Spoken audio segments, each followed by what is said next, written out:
бывший военный, раньше матерился, курил, дрался. Сегодня он не матерится, бросил курить. Летает на вертолетах, отдыхает в самых дорогих отелях мира, ездит на самых дорогих машинах и ценит это. Ценит это. То есть он ценит то, что у него есть. Большинство людей ничего не ценят. То, что сегодня проснулись, зал, они просто пришли посидеть, но они не ценят еще. Они не могут оценить то, что происходит. Они совершенно недопонимают ценность информации. А вот Николай, почему? Потому что именно после такой встречи он понимает, насколько это важно. Сегодня все заведение. Готовы меняться, вы изменитесь. Если не готовы меняться, вы не изменитесь никогда. Потому что мышление – это залог вашего успеха. Сейчас я хочу обратиться к людям, кто вчера не был, но пришел сегодня первый раз. Поднимите руку, пожалуйста. Вот вас вчера не было, да? Точно? Вот кто вчера точно не был, сегодня пришел первый раз. Поднимите, пожалуйста. Отлично. Ну, те, кто вчера был, давайте и скажем, им посочувствуем. Почему? Человек пришел, опять не оценил, опять кредиты, опять работа, опять обыденная жизнь. То есть человек не пришел повторно. Почему?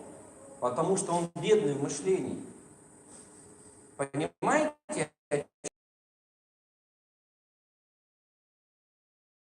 Поэтому одни становятся, пишут лучшие книги,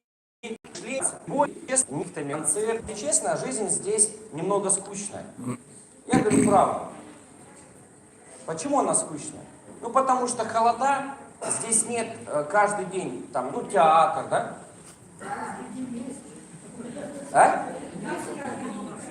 Дома, что ли? Хорошо, театров много. Каждый день там выступают известные люди. Каждый день. Известные люди. Известных нет. Безруков. Нет. Нет, ну а что тогда врете-то? Смотрите, я говорю про известных людей. Алла Пугачева каждый день там выступает.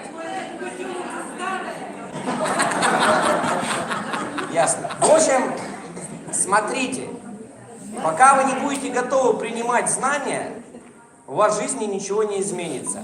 И сейчас на сцену выйдет Айгуль Газезова, которая расскажет вам про благодарность. Мощнейших сил, которая дает вам двигаться вперед.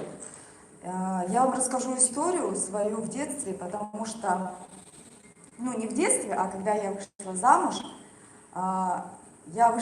и получается так получилось. Должна была воспитывать ребенка, ребенку 4 года. Я приехала, и мне понравилось, что моя сестра в тот момент, она мне сказала такие слова: Айгуля, мы снимаем квартиру, за квартиру мы платим столько-то, за продукты мы платим столько-то, я тебе, говорит, в этом месяце займу, но на следующий месяц ты мне отдашь. Вот представьте, как мой мозг начал работать. Я стала себя жалеть? Конечно. Я стала себя жалеть в тот момент? В тот момент я начала, обвинять свою сестру и говорить, как она могла? Я приехала, как она могла мне так? Я с ребенком. Неужели она меня не любит? Неужели почему она меня не жалеет? Да? В тот момент я могла бы себя жалеть. На самом деле, во мне бы начала бы вот эта жалость быть. Но я взяла себя в руки, и через 2 недели я нашла себе работу. Сейчас я ей очень благодарна, потому что она меня в тот момент сделала. А я могла бы себе с 2 сидеть на ее шее. Так же? Да? Вот в тот момент я стала сильной. Вот именно она дала мне тот толчок, который, наверное, именно благодаря моей сестре я сейчас, возможно, стала сильной и, возможно, стала достигла многих результатов, потому что она убрала во мне то, что я должна была себя жалеть. Потому что сейчас очень много людей мне пишут: ой, там мне нету денег, но есть же возможности, есть же много возможностей, как себя реализовать. Почему мы должны жалеть? Вообще слово жалость от слова жалить. И причем сам себя человек начинает жалить. Понимаете? И на самом деле благодарность, она, когда вы от чистого сердца начинаете благодарить, мое утро начинается с благодарности. Я утром встаю, и я благодарю за то, что у меня есть.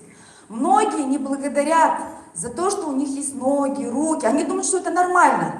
Они начинают акцент делать и акцентрироваться на то, что у них нету. Нету денег, нету работы, нету там еще, да, на то, что не хватает. Но не благодаря за то, что у них уже сейчас есть.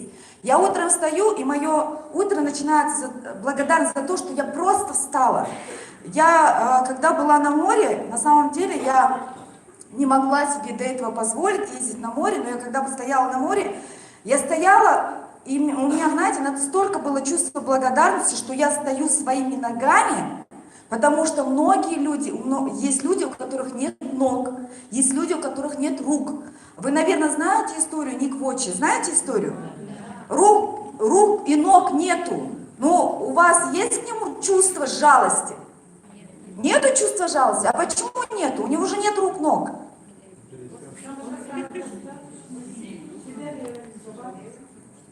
Потому что на самом деле, когда я на него смотрю, я восхищаюсь им.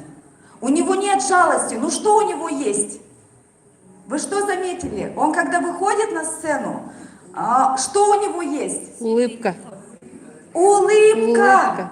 Понимаете? Улыбка. Он выходит, и у него есть улыбка. У него есть что? У него есть благодарность. Он утром просыпается, он благодарит за то, что у него есть. Понимаете? И когда есть эта благодарность, Вселенная вам хочет дать еще. Но люди, которые не благодарят, она хочет наоборот у них забрать. Я вам просто такой пример приведу, потому что с этим примером многие начинают это понимать. Вот у нас есть здесь семейные пары, муж-жена. Есть семейные пары? Вот вы, я прям на вас смотрю, вы такая прекрасная семейная пара. Вас как зовут? Аня? Сергей? Вот смотрите, представьте, вот такая ситуация. Сергей приходит домой с огромным букетом роз, метровый, запах такой, аромат. Он приходит к Ане, и Аня говорит: зачем ты купил этот букет? Лучше бы дал деньгами, несколько дней будет стоять, потом завянет. Да? Есть такая ситуация? Есть, да? Лучше бы ты мне там то-то купил, зачем мне это надо? Вы чувствуете от Ани благодарность? А как вы думаете, Сергей в следующий раз придет с цветами? Нет, не придет с цветами, потому что нет благодарности. А если Сергей приходит к Ане с букетом цветов, и она его встречает: какой ты у меня молодец, как я тебя люблю, ты выбрал именно мои цветы. Что происходит с Сергеем? Что происходит? Он хочет ей еще что-то сделать. Понимаете, у него энергия поднимается, и он в следующий раз Ане шубу подарит. Потому что есть что? Благодарность. На самом деле есть благодарность. И мы не умеем, Лена, когда благодарить, она хочет еще дать. И я хочу, чтобы мы на самом деле встретили нашего наставника с благодарностью. Потому что этот человек, который, по крайней мере, я вижу людей, которые меняют свои жизни, меняются их сердца, меняются их отношение к людям, меняется отношение в семье. Именно благодаря этому человеку. Это человек, который трудится с утра до ночи. Вот пока люди спали, он на самом деле трудится. Я вижу, насколько он отдается людям. Он не должен приезжать в Якутию вообще, потому что он достаточно зарабатывает, ему не нужно вообще ездить. Но он что делает? Он делает то, что многие не хотят делать. Он поднимается только ради людей. На самом деле мы с ним ездим не первое турне, я практически не пропустила ни одно турне, и я вижу, насколько он делает благо для людей. Таких людей очень-очень мало. И этот человек когда-то изменил мою жизнь. Изменились жизни многих людей, причем простые. У нас есть обыкновенные инженера, механики, слесаря, у которых жизнь поменялась. И он ни с кого ни копейки не взял. Все знания он дает в подарок. Он дает практические рекомендации. Я очень ему благодарна, потому что моя бы жизнь была бы другой. Вот у меня, например, сестра, она очень серьезно болеет. У нее очень серьезные заболевания, вот, и практически мы сейчас боремся между жизнью и смертью. И препараты, которые мы ей покупаем, они очень дорого стоят. Это даже не 200 тысяч рублей, и это даже не 500 тысяч рублей, это намного дороже. Вот представьте, если бы у меня не было возможности купить бы ей эти препараты, что бы я сделала бы? Я бы взяла кредит, да? Также я бы продала бы там свою квартиру, мы же все так делаем, продала бы машину, у меня не было бы возможности ей купить. Я благодарна, что я сейчас могу ей купить эти препараты, не ходя в банк, не брать кредиты. Это многого стоит. Я сейчас могу родителей отправить путешествовать. Я им говорила, выбирайте путевку, куда хотите, я вас отправлю. Вы хотите такие подарки делать своим родным и близким? Вы хотите жить так, как вы... при жизни мы говорим, это что значит? Я раньше в магазин заходила, мне нравится какое-то платье, я его примеряю, но я смотрю на цену, я говорю, ой, оно мне не подходит, ой, что-то вот здесь не то, хотя оно мне идеально подходит. Почему? Потому что я смотрю на цену, и я понимаю, что я не могу себе его купить. Я раньше проходила мимо дорогих бутиков. Я раньше вообще в салоны, вот эти автосалоны вообще не заходила. Я думала, я зайду, меня спросят, чтобы я купила машину. Я мимо проходила, я боялась. Потому что у меня мышление было бедного человека. Потому что я проходила мимо дорогих машин, и я думала, что я никогда такую машину не куплю. Понимаете, что произошло со мной? Как вы думаете, если человек, который изменил мою жизнь, поменял мое мышление, насколько я ему должна быть благодарна?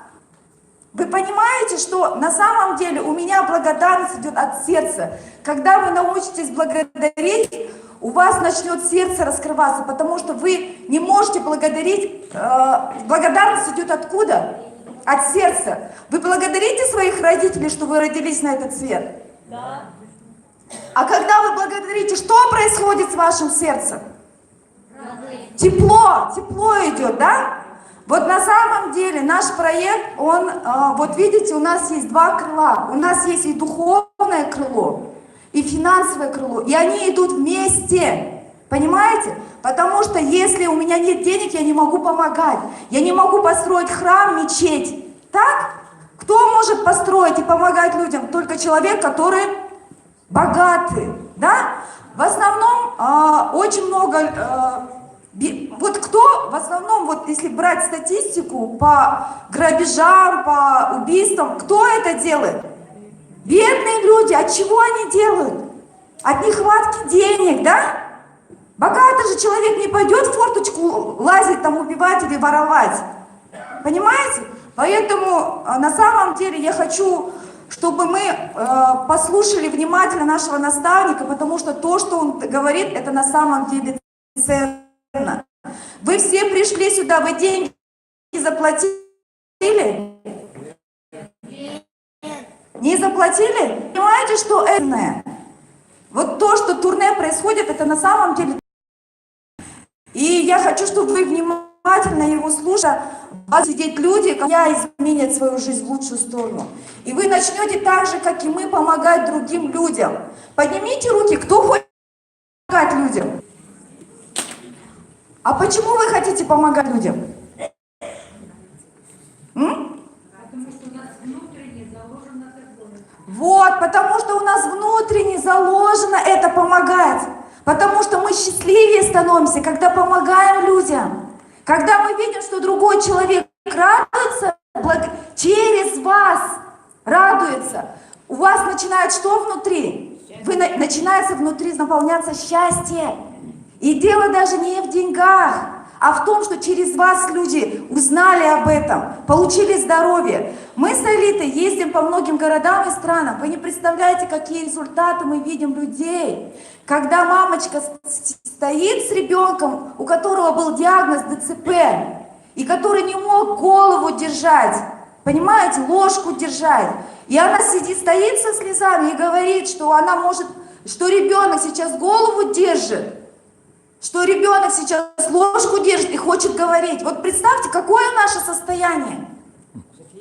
Счастливое. И мы ездим в Грозный, Нальчик, везде, куда бы мы ни ездили, во многие города, Узбекистан, Кыргызстан, по России во многих городах, везде такие же результаты.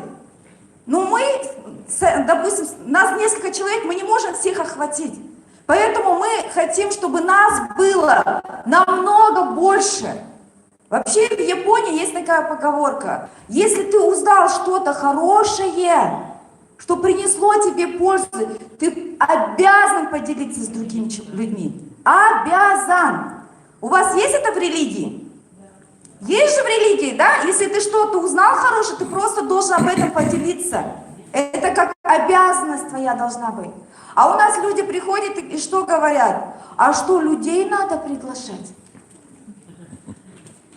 Так ты поменяй мышление, не людей приглашать, а скольким людям ты можешь помочь. Понимаете, скольким людям ты можешь помочь. И на самом деле Андрей Артурович, меня вы на сколько времени оставили?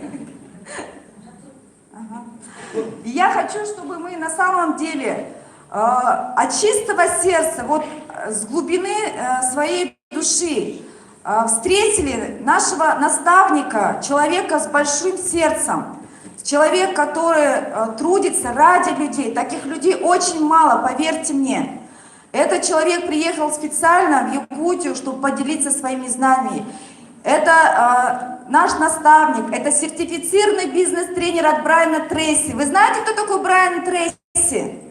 Брайан Трейси, он помогает людям выйти на доходы 2-3 раза. Но его знания стоят сколько?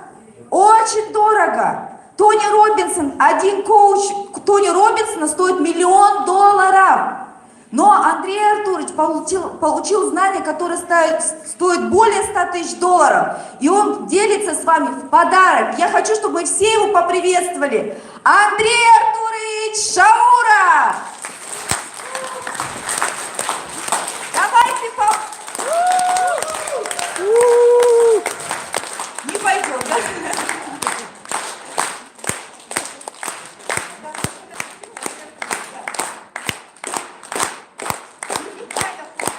Давайте похлопаем так, как будто вы себе хлопаете. Давайте. Благодарю Айгуль за ценную информацию, потому что если человек понял, что она сказала, эта информация его изменит в лучшую сторону.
Вернемся к мышлению.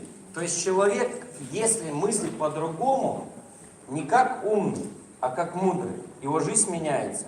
Умный сидит и в зале умничает. Умный сидит на работе умничает, но получает зарплату. Умный мечтает всю жизнь о собственной квартире, домах, машинах, о путешествиях, но почему-то это не имеет. Мудрый мыслит по-другому, к информации относится по-другому и почему-то имеет то, о чем мы говорим. И я вам просто хочу что-то показать, да? Вот это государственный театр оперы и балета Саха-Якутия. Где он находится? По Ленина. В Якутии. Да. И вот так посмотрим расписание ради интереса. Интересно же, да? Сейчас идет какой месяц? Март. Вот одно выступление будет 6 марта, другое 15 марта, а следующее получается 17 марта, 22 марта и 30 марта. То есть не каждый день, да? И если мы берем Москву,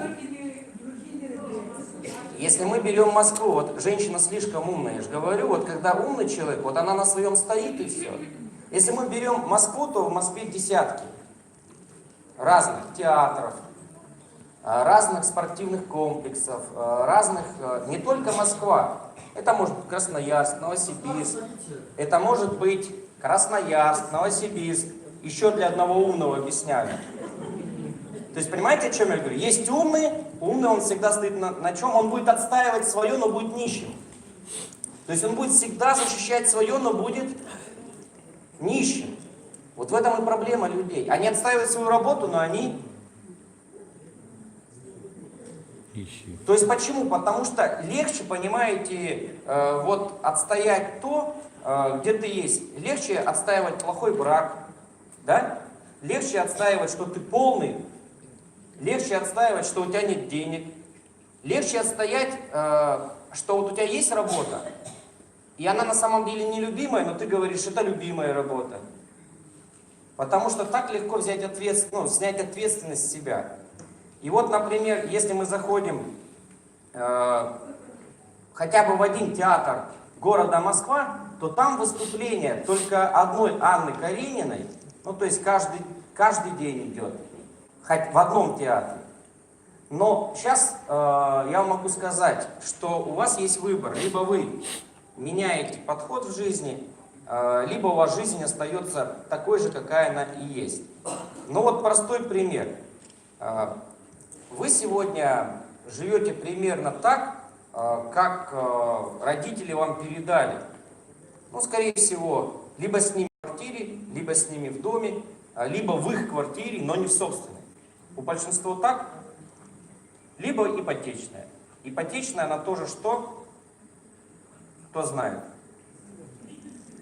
Не своя. То есть она еще не ваша. И что получается? Получается, что на сегодняшний день, если человек способен изменить мышление, меняет его жизнь. Вот понимаете, Николай живет в городе Улан-Удэ. Улан-Удэ неплохой город, так же как Якутск. И там тоже есть театр. И там тоже есть что? Жизнь. Но Николай вовремя понял, что если он хочет изменить свою жизнь, он должен вырасти в мышлении.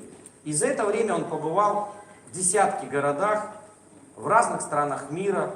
Он купил новый автомобиль, он погасил кредиты. И самое главное, дело не в деньгах, самое главное, он изменился как? То есть он изменился внутренне и внешне. То есть вот это самое главное, что он изменился в целом. И вы знаете, когда он первый раз пришел, я ему сказал правду. Ты имеешь 3 миллиона долгов, потому что ты неправильно жил. Но если человек, понимаете, если правильно жил, он же не может иметь такие кредиты. Правильно или нет? Да. То есть я ему сказал правду. Дальше он 30 килограмм лишнего веса имел. Я говорил, ты неправильно ешь. и ты не делаешь определенные действия в области движения. Вода, зарядка. Вы знаете, он почему-то не обиделся. Он, знаете, почему-то не огорчился. И он не стал отстаивать свое пузо. Что в моем пузе тоже классный театр. Потому что это правда.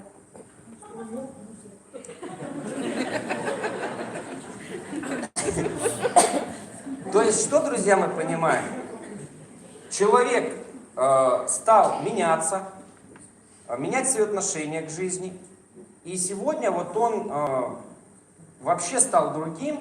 Если я сейчас вам пришлю фотографию, давайте я вам ее, наверное, пришлю, то сравним, как он выглядит на сегодня и как он выглядел.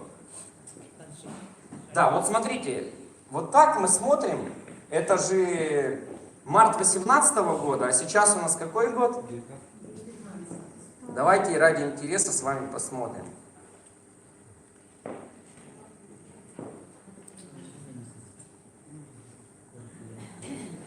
Николай говорит, это, говорит, не я. Он говорит, это, говорит, не я. Ну, на самом деле, это сейчас Николай. Николай, выходите сюда, пожалуйста.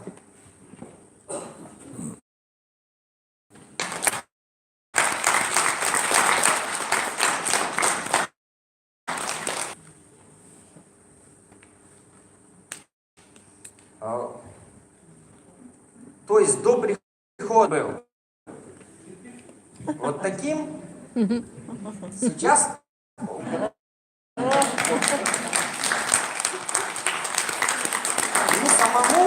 самому трудно поверить, что он стал другой.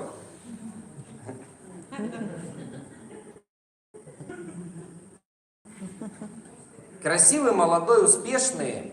И мне человеком делать дела, потому что он действительно хочет свою жизнь изменить в действие, что делает.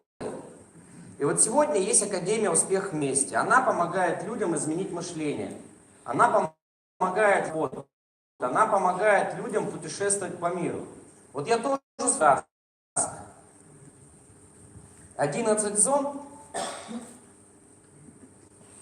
урановый завод, нефтеперерабатывающий завод, цементный завод.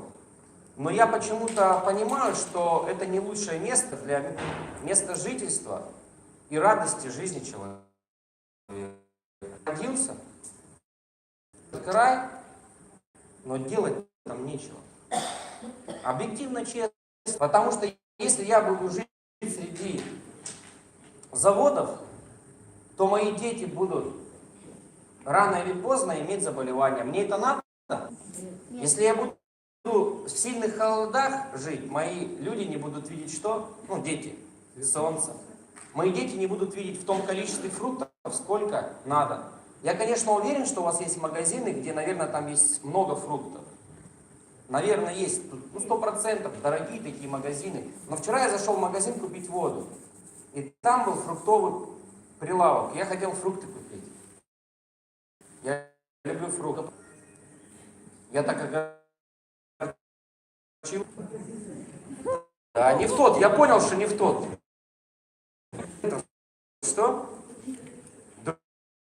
Другие.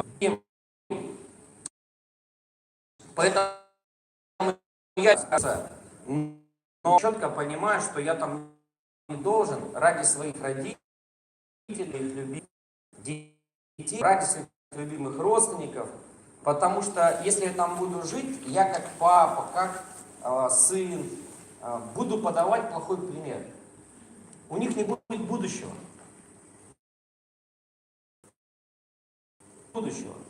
Поэтому меняется образ жизни. Меняется образ жизни человека. И вот Николай работал на разных работах. Его мышление было ограничено, ну, то есть размерами одной банки. Я это называю, вот я вам сейчас покажу просто это наглядно. Это называется привычка плохие. Вот человек родился.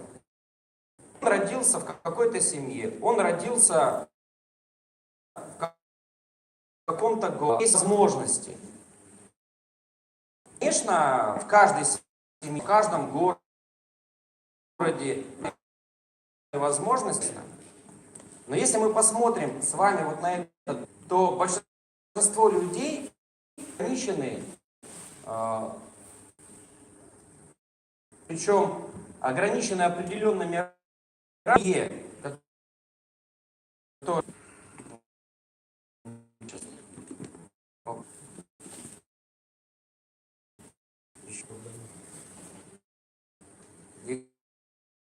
там проблема.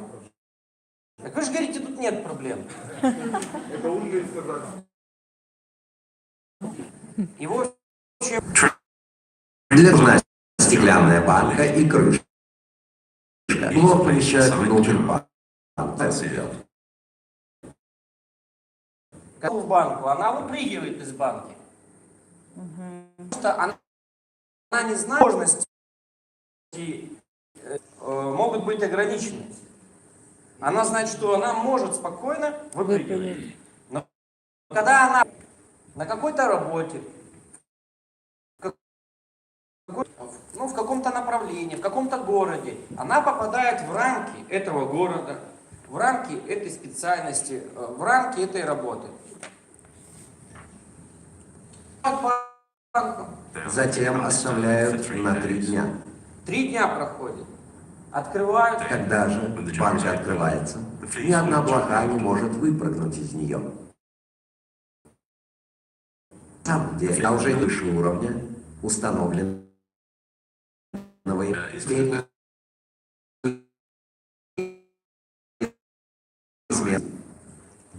Вот о чем наши тренинги. Что возможности человека не ограничены в связи с возможностями, которые у него были в жизни. Работа, семья. А теперь представьте, вы будете с людьми, у которых вы встречаетесь, помилуйте, поете, танцуете. Вы же что, плохо бывает? То есть, если в том плане, что у них нет что, границ? Ограничения. Да. У вас, значит, нет предела границ. Вот в этом плане. И вот сегодня, что мы должны понимать? Что ваша жизнь может измениться. Кто первый раз пришел, я вам могу, ты не изменишь, ничего измениться не может. Ни здоровье, ни твои друзья улучшат свою жизнь, ни родителям не можешь ты помочь. Почему? Если меня и вот Николай — это тот человек, который в свое время был ограничен. Знаете, ранее. Поэтому сегодня он занимается вместе с Академией благотворительностью, помочь жизни. А также мы продвигаем модель, которая называется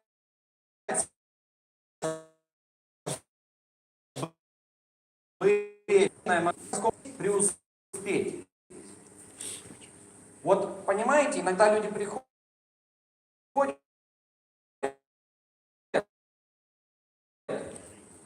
они вот привыкли в силу своего возраста одно. И они считают, что больше ничего, что? Да. Вот даже на нас они смотрят со стороны, и мы их пугаем. От них это инопланетяне. Мы говорим о том, что в это не верят. На заработали, верят, что можно путешествовать по по миру, а они заходят на страницу, мы видим страну мира, я посетил, что в моем мобиле 6 дней на вилле я заплатил 1,5 миллиона. То есть, понимаете, можно, но я ради еще хвы. Условия. Город построить,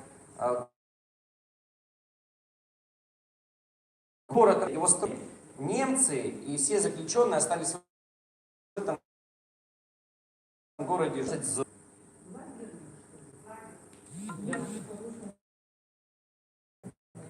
Все нации хорошие, все хорошие. Есть люди, которые, скажем так, в определенном количестве хотят показать, что или какая-то там профессия плохая. И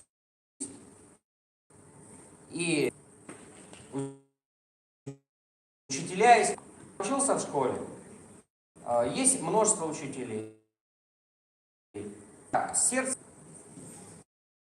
дает урок, а сердце вот разница. И вот понимаете, жизнь можно изменить. Мои ученики купили себе новые автомобили, но они в это не верят. Знаете, я показываю ученикам путь. Вот я показываю, и летит туда, что я туда лечу. То есть ученикам увидеть мир через свои примеры. И вот тратит 1,5-2 миллиона рублей и находится работал на заводе. То есть у них жизнь обычная. И вот Айгуль для вас выступала, да, не так. Опять же, она вот такая стала. 38 лет, здесь 40 лет. Раньше она никогда себе не могла это позволить. В столице Казахстана, Астана. Она ни разу не могла позволить отцу купить джип. Купила джип на юбилей. Конечно, она это ценит. Но чтобы это ценить, это нужно жить в этом. Это нужно прочувствовать. Мне, конечно, можно. Вы новые люди. То, о чем мы говорим, для вас это чуждо. Она уже 2 зимы благодаря этому продукту живет. Ей сейчас 87-й год. 2 зимы она ездит на лыжах, но до этого она не ездила 20 лет. Это для меня важно. Значит, бабушка в движении. Значит, у нее нет старческого маразма. То есть, значит, она будет жить. Я этот продукт в первую очередь купил маме, потому что у мамы были такие вот... Есть переходящий возраст где-то там, помните? 15 там у детей. А есть у женщин переходящий возраст, вы знаете? Кто с этим сталкивался? И это начинается после... Им очень сложно, у них у многих климакс начинается, у них начинается вот, ну... У кого-то менопауза это называется. У кого-то просто разочарование в жизни, что время потеряно, что не достигнуто то, что хотела достигнуть, что муж не того качества. И вот женщины начинают страдать, внутри себя страдать. Они об этом не говорят, им тяжело жить, они начинают стареть, очень быстро вянуть. Но вот роза, она свежая, она очень быстро, если ее срезали, то есть, скажем так, теряет свои качества. Маме дал, так мама как помолодела. Вот понимаете, конечно, этот продукт я для себя тоже заказал, потому что есть такое правило, начинать нужно с себя. Если ты не изменил мышление, если ты не улучшил образ жизни, если ты не стал правильно питаться. И вот этот продукт питания, он продлевает жизнь. Это завтрак с утра или обед. Экономит вам достаточно приличные деньги на витаминах, БАДах, на продуктах питания. И есть еще ночной продукт, о нем сейчас вам расскажет доцент медицины, кандидат медицинских наук, и в этом году она должна была получить профессора. И она расскажет вам про Accelerate. Вообще Accelerate это продукт будущего. Этот продукт наполняет клетки кислородом во время сна, наполняет также один из главных органов человека, скажем так, кости, скелет, определенными компонентами. За счет этого у человека все правильно функционирует. Вообще в этом продукте много удивительных полезных веществ. И вот эти два продукта совместно дают работу правильного пищеварительного тракта, работу 79 органов. Все это научно доказано, основано.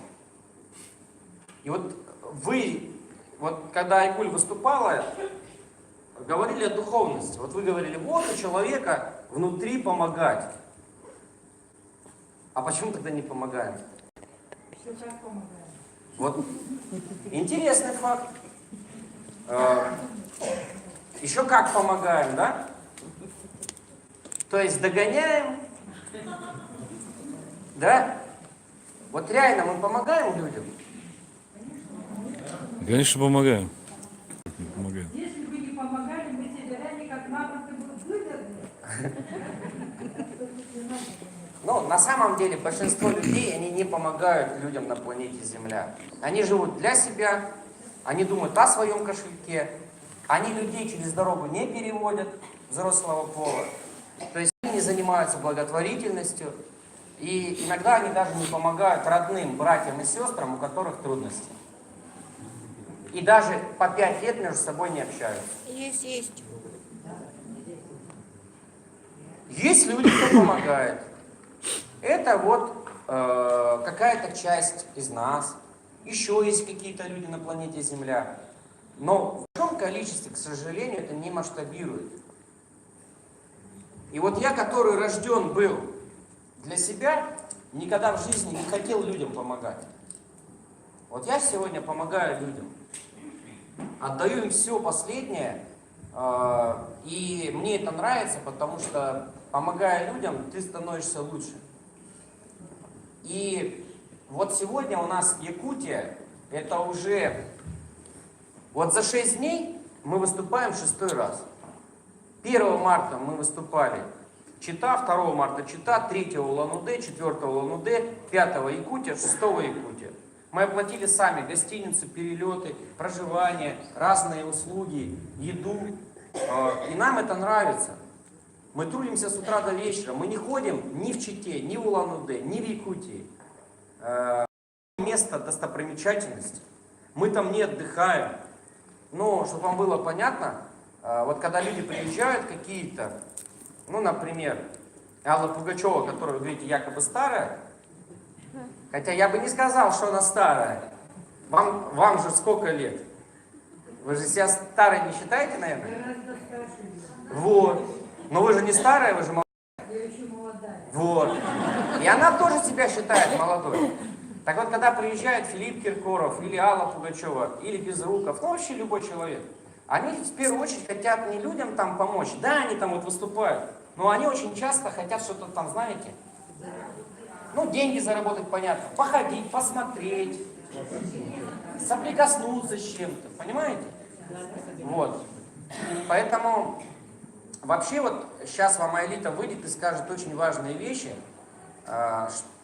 которые она мне сегодня проговаривала, про триллионера, и это вам будет понятно, расскажет про сколько стоит образование профессора, кто такой вообще наставник, чтобы вам было понятно, расскажет вам про продукт. У нее будет несколько тем.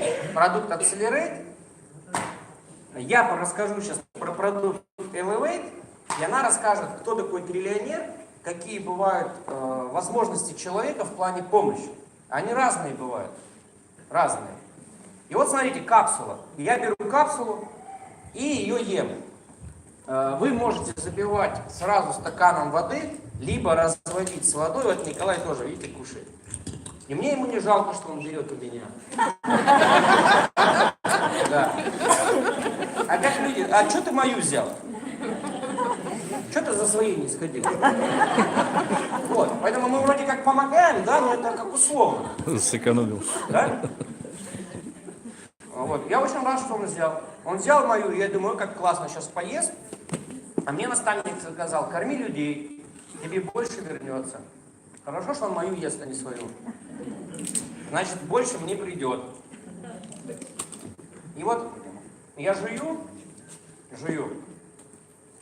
и потом запиваю 2 стаканами воды. Вы можете развести, сразу в стакане выпить, либо проглотить. Я жую такую же. Вот я сыт. Я сыт. Вот вчера я ел где-то в 11 вечера, первый раз у вас в Якутии. Клетчатку в ресторане. Ну, индигирку, салат греческий, это вот овощи. Вот. Потому что это полезная еда, овощи. Ну, антигирка это как местная достопримечательность. Без этого, скажем так, в Якутске нет смысла находиться. Вот беру воду.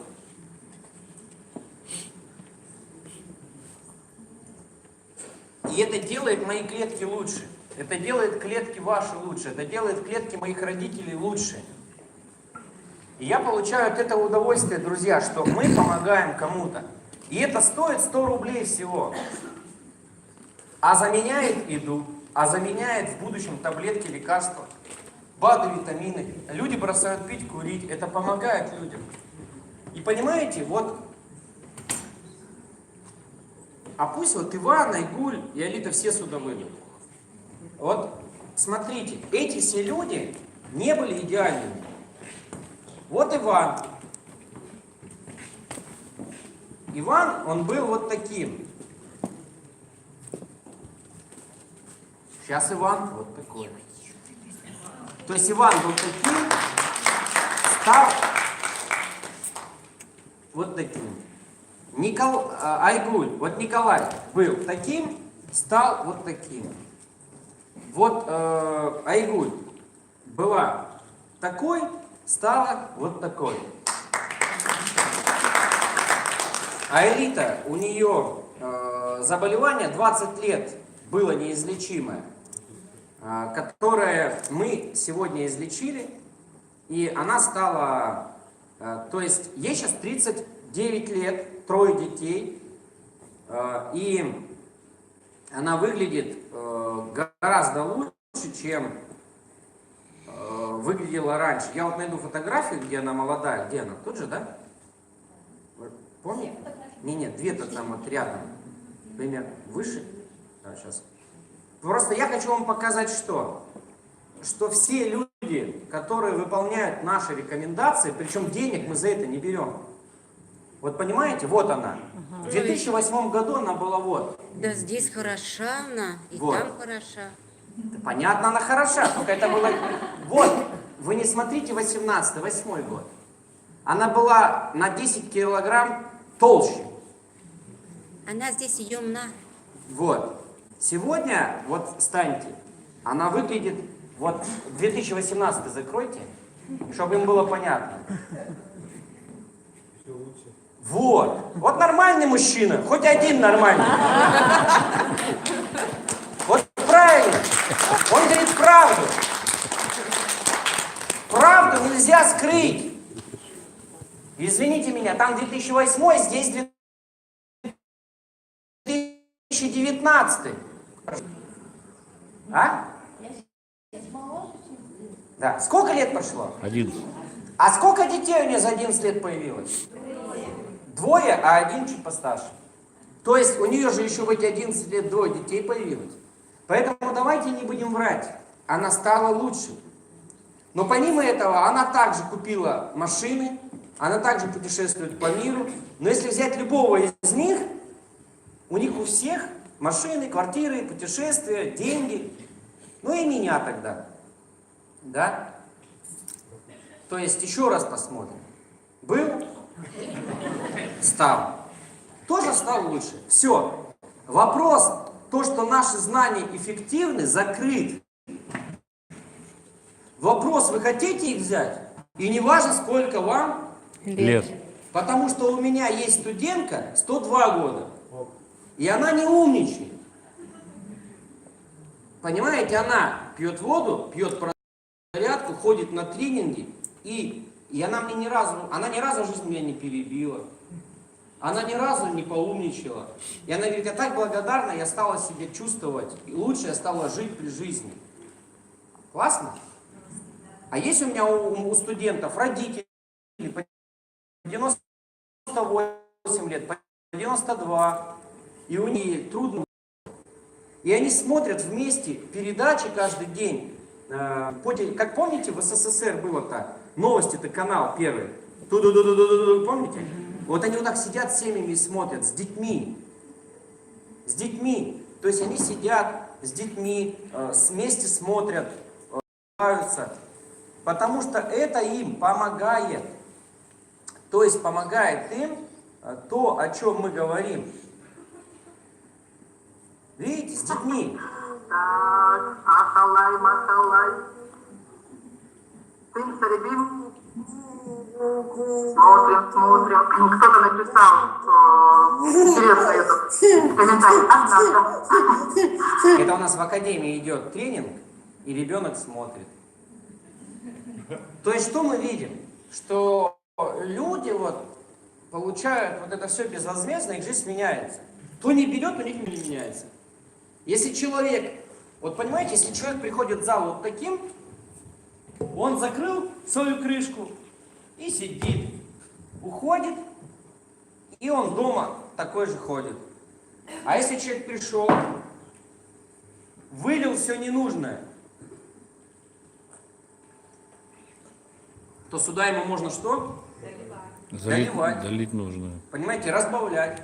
Но давайте вот так вот разберем пример. Вот приходит человек в этот зал. В нем же есть что-то хорошее? Природой так заложено, что тут должно быть. Но есть что-то и... Давайте выбираем плохое, да? Убираем плохое. Все, мы берем плохое туда, убрали. Пить плохое же нельзя. Да? Все. Плохое убрали. Убрали дурь, лень, черствость. Убрали несмышленность. Добавили дальновидности, доброты, добавили любви, добавили ему знаний, как деньги зарабатывать, да? Ему знания в области гимнастики, в области технологий, в области питания. И он стал что? Лучше.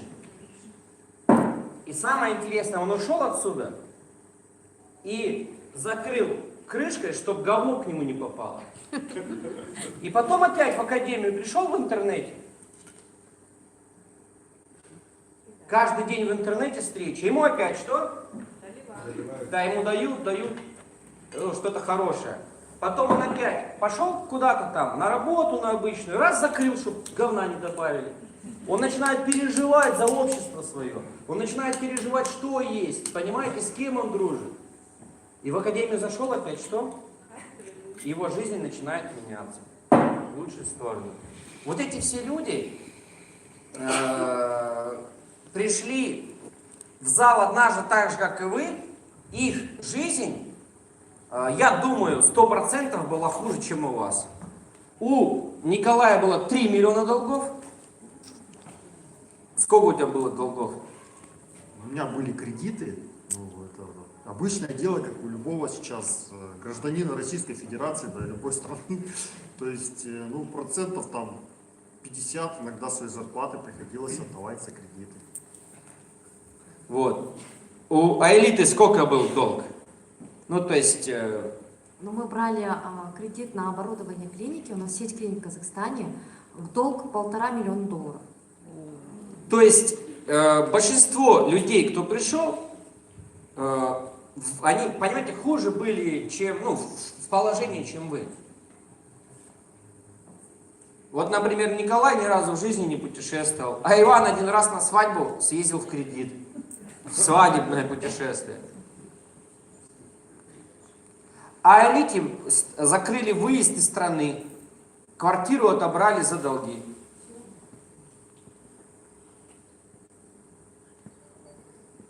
Вот почему у них получилось.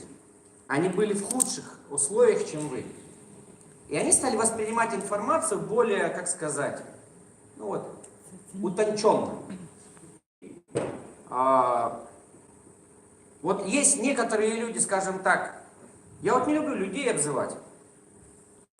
Но чтобы было понятно, вот есть, скажем так, ученики, которые не бум-бум. А они говорят: Андрей Артурович, а что вы едете в Якутию? Нахера вам это надо? Ну, а тут люди есть. А тут помогать надо. Понимаете или нет? Не, я таким ничего не отвечаю. То есть они не спрашивают: а зачем вы едете? Может быть, вот можно же спросить: а зачем? Может быть, нам тоже, ну, то есть люди, понимаете, некоторые: а зачем? А они: что вы туда едете, в эту Якутию? А что вы там в Инстаграме кучу этих подписчиков накручиваете? Да я ни одного подписчика в Инстаграме ни разу не накручивал.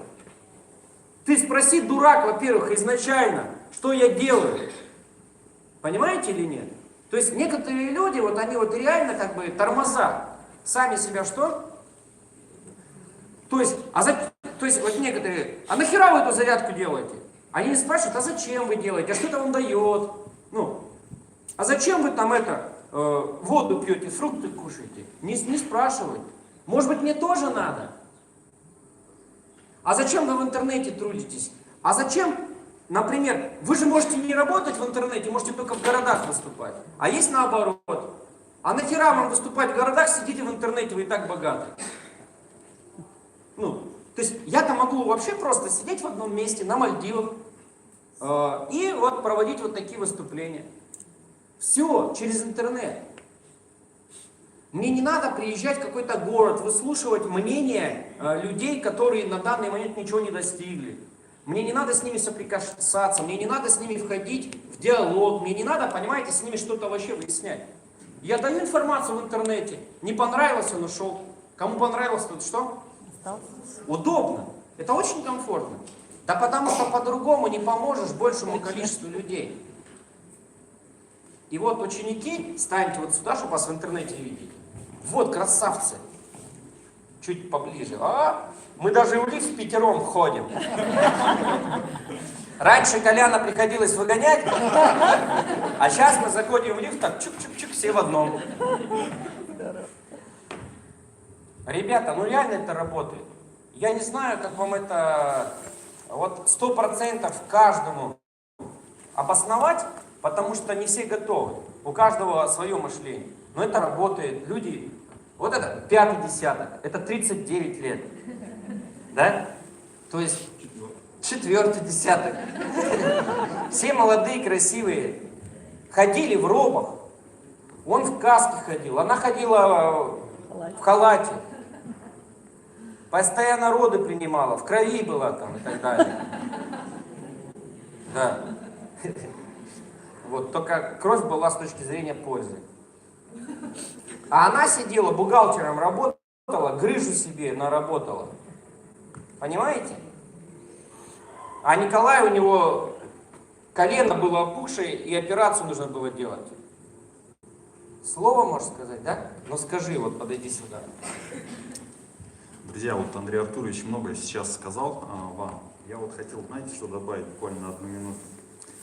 Вот я когда-то пришел в такой же зал первый раз, где послушал, и мне много чего не понравилось. И знаете, что я понял? Потому что раньше я себя считал очень умным человеком, служил в армии, там, на руководящих там должностях, потом также работал торговым представителем, региональным торговым представителем. Были люди в подчинении, вроде как бы зарабатывал, вот, прям, ну, думал, кто умнее еще может быть. Вот. А когда пришел на такую встречу, первый раз так же, как вы, я понял, что я дурак. Понимаете? Вот я понял, что я дурак, а почему? Потому что мне было 32 года, я молодой, я в зал приполз, потому что у меня были проблемы с коленным суставом, я пришел с тростью. Понимаете? В 32 года. Хотя я занимался спортом и так далее, бегал, прыгал. Вот. Проблемы со здоровьем. Кредитов было, вы не поверите, сколько. Мне иногда даже тех денег в месяц, которых я зарабатывал, мне не хватало, чтобы сделать платежи месячные мои. Представьте, от какого бедного мышления. По здоровью, в финансовом плане я не имел хорошей машины, я не имел поездку за границей хотя бы один раз в год с семьей. У меня даже не было загранпаспорта, понимаете? Вот тут я понял, что я дурак. И тут я невинность свою выключил, понимаете?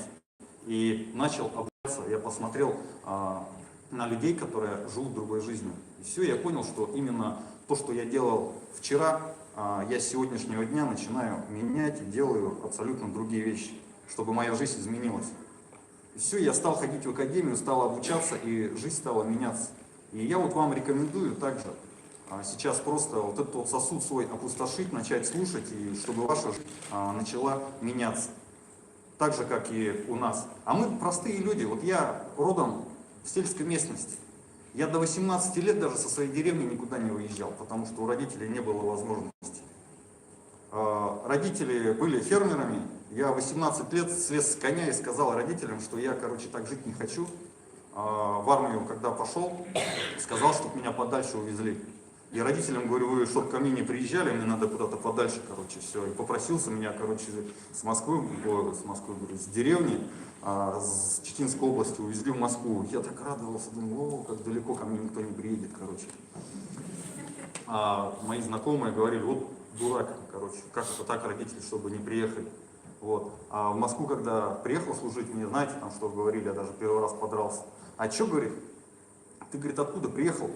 Это, говорит, оттуда, там, где, говорит, люди на оленях по улице ездят.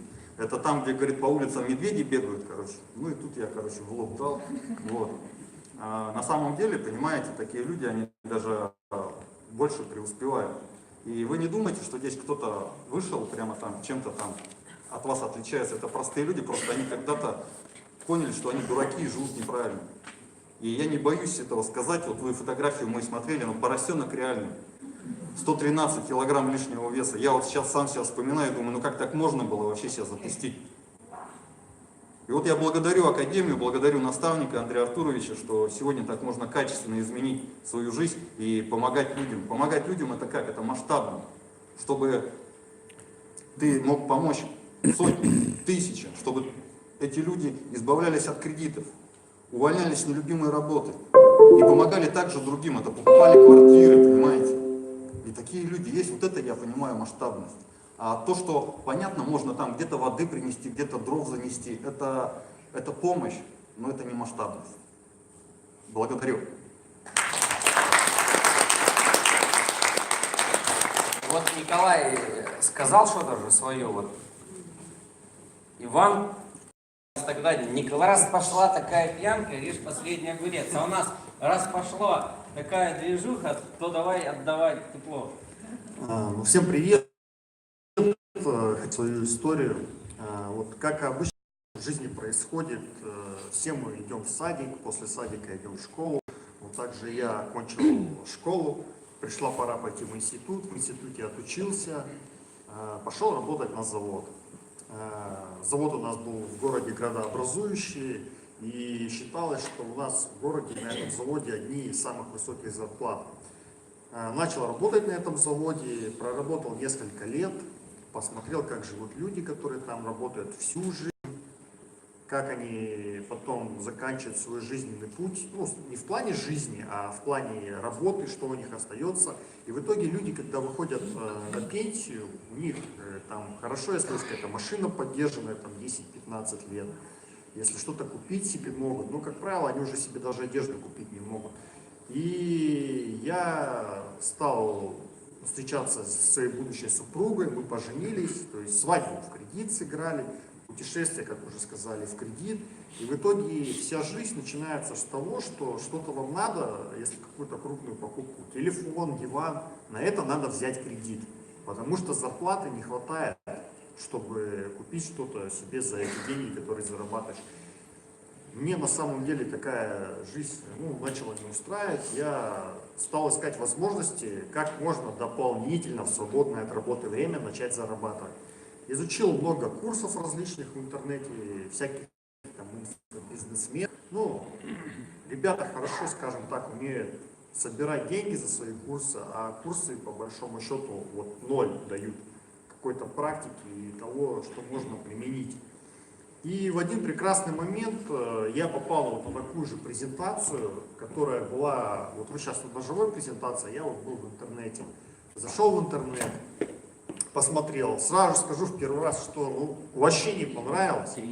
Подумал, что опять пытаются что-то впарить, навязать, но было большое желание в своей жизни что-то изменить, и поэтому пришел второй раз, пришел третий раз в академию и стал разбираться в той информации, которую там дают.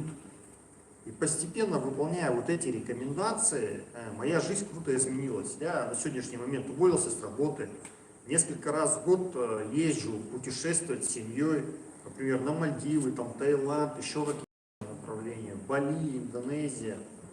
Купил 2 новых автомобиля в семью, не было собственной квартиры, купил собственную квартиру. И это все реально. Мне в самом начале, на самом деле, я думал, если я буду зарабатывать там, дополнительные 5-10 тысяч, то мне как хватит этих денег. И просто вот это переросло в такой масштабный глобальный бизнес. И ездя по разным городам, в разные страны, я вижу разных людей, эти люди разного возраста, разных профессий. И вот те из них, кто хочет что-то поменять в своей жизни, кто действует по намеченному плану, ходит в академию на все тренинги и презентации, я вижу, что у тех людей также жизнь меняется, и что они реализуют свои цели, мечты, то, что они мечтали о чем давно. Кто-то покупает машины, кто-то покупает квартиры, кто-то гасит кредиты.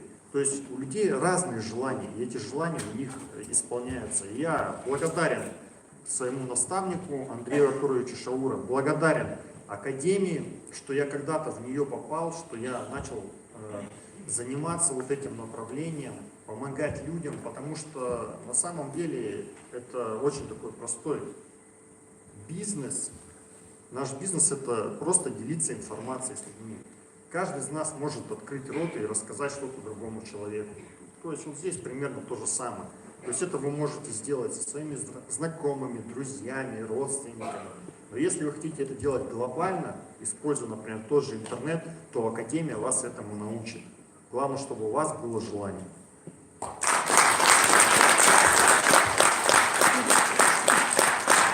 Вот видите, как люди изменили свои отношения, насколько они простые, да? Как они просто говорят. А Иван заработал, вот у нас была акция в ноябре. Сколько ты заработал? Более 10 миллионов рублей. То есть, понимаете, мы очень простые люди. Но мы в ноябре заработали кто-то 5, кто-то 7, кто-то 10, кто-то 15 миллионов. Попробуйте в Якутии, поговорите с человеком, который там какой-то крутой бизнесмен. Вы даже к нему не подойдете, он вас не подпустит. Вопрос можно будет после того, когда это у нас... Вопрос-то к Ивану или к кому? Нет, а почему вы всегда на ноябрь ссылаетесь? Нет, я же вам говорю про ноябрь акция, что была. У нас акция была в ноябре. Да, я же говорю, когда была акция в ноябре. То есть у нас раз в год бывает акция, вот в ноябре. Вот. В прошлом году Иван за акцию... Вот ноябрь, который был год назад, сколько ты заработал в ноябре? Несколько миллионов рублей. То есть, если год назад он заработал несколько миллионов рублей в ноябре, то в этот ноябрь, который был, он заработал более 10 миллионов рублей. Потому что обучение проходит, знания становятся более профессиональны, с людьми общается более лучше, людям помогает более лучше в этом плане. Вот сейчас, кстати, у нас новый продукт детский в марте выйдет. И, возможно, будет акция. И вы можете, вот кто пришел сюда, тоже заработать 100 тысяч, 500 тысяч. В зависимости от вашего что? Желания. Но видите, если не открыть человек, он не заработает. Нужно быть открытым. Понимаете, нужно убрать черствость, нужно быть на другом уровне. Просто другой заработает в Якутии, но не ты. Потому что в Якутии можно зарабатывать и нужно зарабатывать. Ну вот Айгуль пусть расскажет коротко, тогда что-то свое вам даст. Раз они решили что-то поделиться, будем слушать. Снова здравствуйте. Ну, я по специальности бухгалтер, 15 лет я работала главным бухгалтером. Потом меня сестра пригласила в сетевой маркетинг, я работала на земле 7 лет. И 2 года тому назад меня это отправила ссылку, я попала в Академию «Успех вместе». Меня что заинтересовало? Меня заинтересовало, что одновременно со мной, не я одна слушала информацию, одновременно со мной люди с разных городов и стран слушали эту информацию.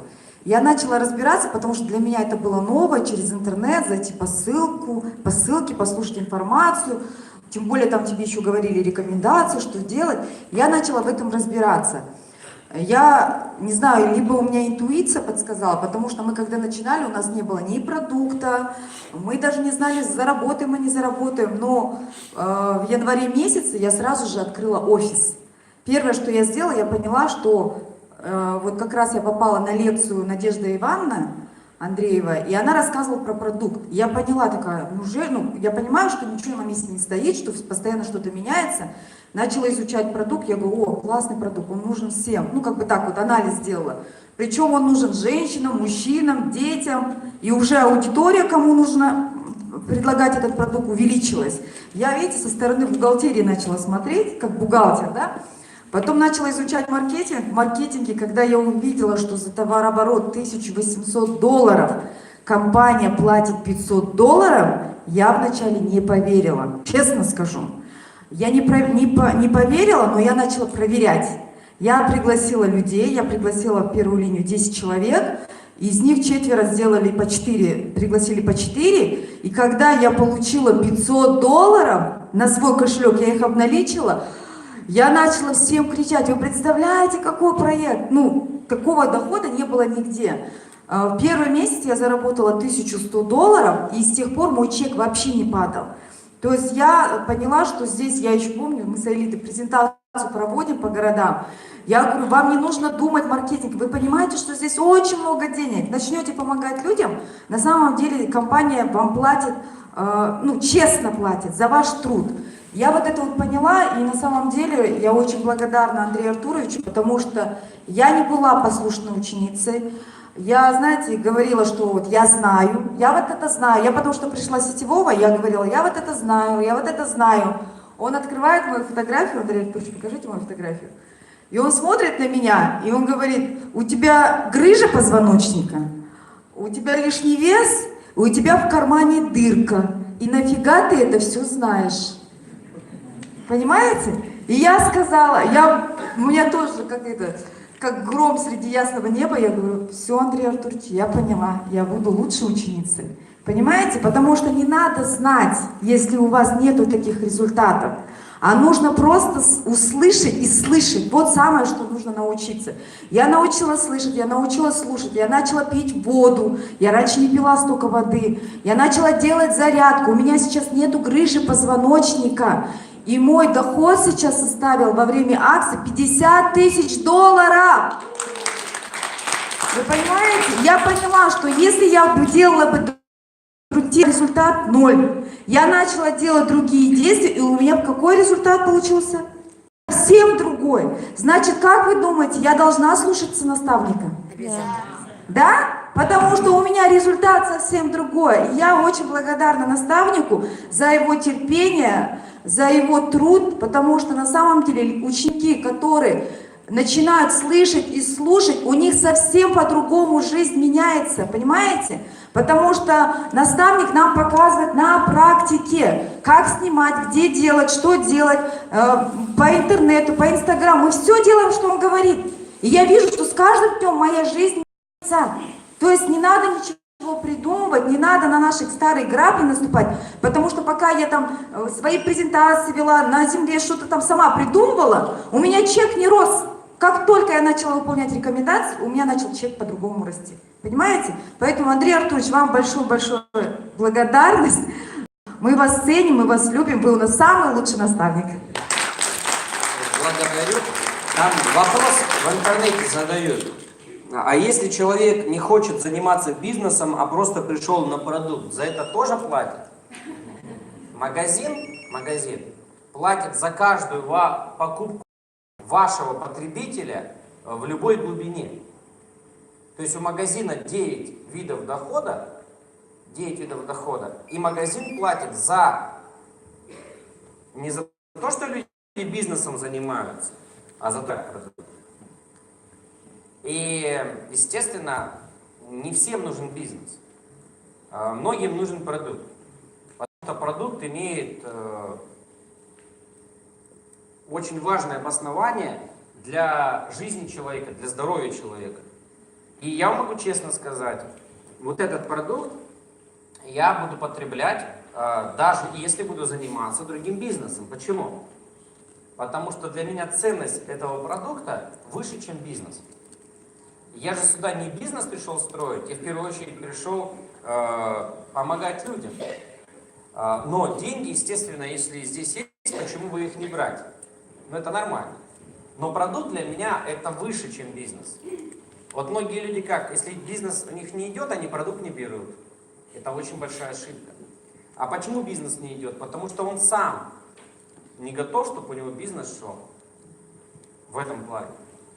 И, конечно, очень важно потреблять продукт на постоянной основе. Ну вот, элиту мы оставим, а давайте встретим действительно с аплодисментами. Знаете, как я встречаю? Вот я хлопаю сильнее всех вместе взятых. Почему? Потому что там, мне наставник сказал, закон есть во Вселенной. Вот есть такой закон. Первое. Если ты накормишь людей едой, ты никогда не будешь бедным. Если ты научишься быть благодарным, ты никогда не будешь бедным. Если ты научишься радоваться и, скажем так, за других людей, отдавать им частичку себя, ты никогда не будешь бедным. И поэтому я всегда, вот на всех мероприятиях, вот я прихожу, выступает Алла Пугачева или Григорий Лепс. И есть люди, неблагодарные по сути, они вот, Киркоров поет, или Алла Пугачева поет, или Лепс поет, а они вроде как, ну для меня, вот честно, да, Безруков нелюбимый. Ну как, но я когда прихожу на концерт Безрукова, я сижу от начала до конца, я не лазю в телефонах, я его не перебиваю, хотя он мне вообще не любимый. И вообще. А есть почитатели Безрукова. Но самое интересное, когда остается 20 минут до выступления, они уже бегут за вещами в гардероб. Это неблагодарность. То есть это же их кумир. Я сижу, наоборот, смотрю, как человек себя ведет, как выступает, наслаждаюсь. Вот в Москве приезжал Тони Робинсон, миллиардер. И там были люди благодарные и неблагодарные. И Тони Робинсон в конце самую главную практику проводил. Как правильно мыслить и как связаться со Вселенной, и как правильно достичь больших высот. И там был один неблагодарный руководитель, когда Тони Робинсон молился, в каком плане? Вот он учил людей, практики, а должна быть фотосессия была с ними быть. И один руководитель вот так встал и показывает тому, идите сюда. И пока идет самое главное, им вообще руководитель говнюк. Потому что он первый пример кому? Своим ученикам. И стали. Первый. Самый главный ключевой момент. Поэтому, понимаете, вот когда говорят, там, или человек выступает, нужно же отдать что-то от себя. Успех. Еще два закона мне рассказал про аплодисменты наставник. То есть вот когда ты отдаешь, хорошо, да, людям там. Вот видите, я хлопаю сильнее, чем вы. Заметили? Вас не слышно, а меня слышно. Вот. Почему? Я знаю, надо больше. Тогда больше придет. Тишина. Следующий нюанс. В этом зале есть люди по судьбе, которым ничего в жизни не дано. Вот тракторист, фермер, монтер. И понимаете, когда они попадают в такое общество, и когда они на сцене или в зале, то есть, когда они попадают в этот энергетический поток, и люди в зале начинают, вот ты будешь профессором, через 2 года ты не будешь счастливым. Потому что ты не будешь получать материальные вот разные блага в том размере, сколько тебе надо. То есть ты будешь работать на оклад, если будешь у кого-то. И профессор сколько получает через 20 лет обучения, ну, даже больше, школа 10 лет, институт, практика там, и сейчас ей 39 лет. Ну, то есть получается 34 года где-то уходит на врача, на профессора. То есть если мы берем с садика, да, не с садика, а со школы, это 30 с лишним лет.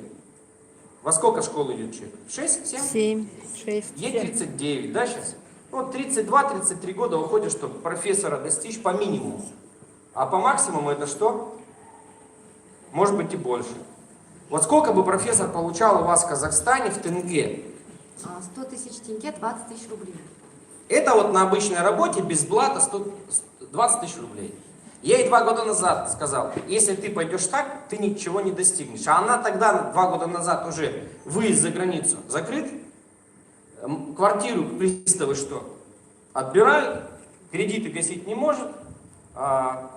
И вот эти вот трудности. И вот расскажите, пожалуйста, первое, вот что вы здесь в академии взяли. Сколько стоит на самом деле знания, чтобы люди знали, сколько люди платят.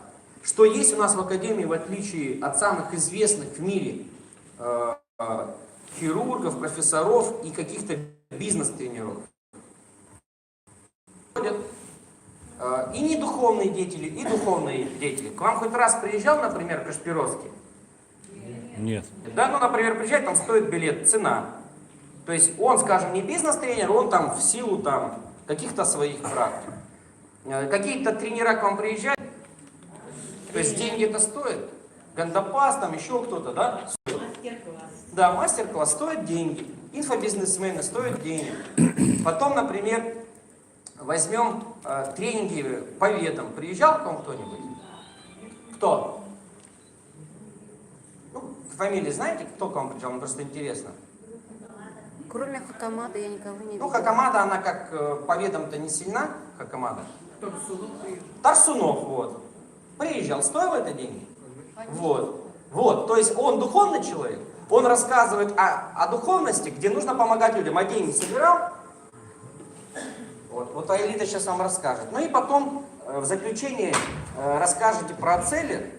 Значит, Elevate — это 12 часов бодрости с утра, это энергия, это здоровье, это вкусный завтрак или обед, овощи, фрукты, грибы, стоит 100 рублей всего.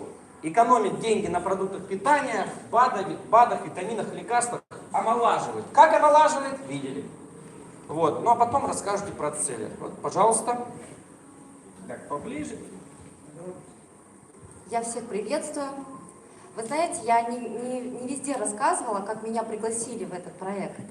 Меня пригласила моя тетя, она вообще из сетевой индустрии более 20 лет. И когда она звонит ко мне, я не всегда поднимаю трубку, потому что я понимала, что она от меня что-то хочет. И вы представляете, она мне 12 раз звонила, и я на 13-й раз решила все-таки поднять трубку. Я к тому, что звоните и звоните. Я взяла трубку, она говорит: Аэлита, у меня для тебя такая важная новость. Я такая: ну как, я это уже слышала. Так, что дальше? Она говорит: сейчас будет прямой эфир, я хочу тебя познакомить с человеком. То есть она мне уже начала по-другому. Я говорю: так, понятно. А что за, говорю, человек? Она говорит: ты не представляешь. Но, говорит, у меня сейчас времени нет. Я тебе сейчас ссылку скину. Ничего, что она мне 12 раз звонила, вдруг у меня нет времени. И она мне говорит: ты, говорит, зайди сейчас в эфир. Это, говорит, такой человек, он занимает 6-е место в мире среди интернет-предпринимателей. Это мне говорила тетя, которая является президентом компании Huashen у нас в Средней Азии. Я еще подумала: так, если она так говорит про этого человека, наверное, там на самом деле... Она мне сказала, что он очень интересный, это бизнесмен, он профессионал своего дела. И это я поподробнее, да, то есть я захожу уже в прямой эфир, и я там познакомилась как раз с Андреем Артуровичем. И там как раз говорили про вот этот продукт LF-Bait. И я как врач обратила внимание и на Андрея Артуровича, потому что мне моя тетя рассказала уже, и на продукт правильного питания. Конечно, 80% меня занял продукт, мое внимание. Когда я уже начала, как после эфира, я даже поверила. Наверное, здесь есть люди, которые в это не верили. И в продукт не верили, и в человека, который там в экране что-то говорит. И я начала искать информацию про Андрея Артуровича. Я много чего узнала. Во-первых, я узнала, что он является профессионалом России. В 2015 году он был награжден медалью. В России такие медали просто так не раздают. Я посмотрела, что он молодой. Но я в медицине тоже являюсь молодой, для своих лет. Даже для профессора я считалась бы самой молодой в Казахстане. Мне так и говорили: Аида, вы будете самым молодым профессором. Но у меня знания были от моего наставника в медицине. Ему 70 лет, профессор Мустафаев, это мой отец. И все, что я знала, это благодаря ему. То есть мой возраст физиологичный был 35-36, а знания у меня были на 70 лет. И я учила врачей, которые старше меня были на 15-20 лет. И я понимала, что мудрый тот, кто много знает, кто имеет опыт. То есть, если я бы ходила, например, на завод, буквально все 70 лет, условно, то я бы не была бы умной. Я к тому, что я понимала, что можно учиться у молодых, и молодые могут быть еще умнее, чем старые люди в возрасте физиологично. И я это поняла, потому что я увидела профессионала на самом деле своего дела, и я очень ценю профессионализм. Вы не представляете, что такое профессионализм в медицине и вообще везде.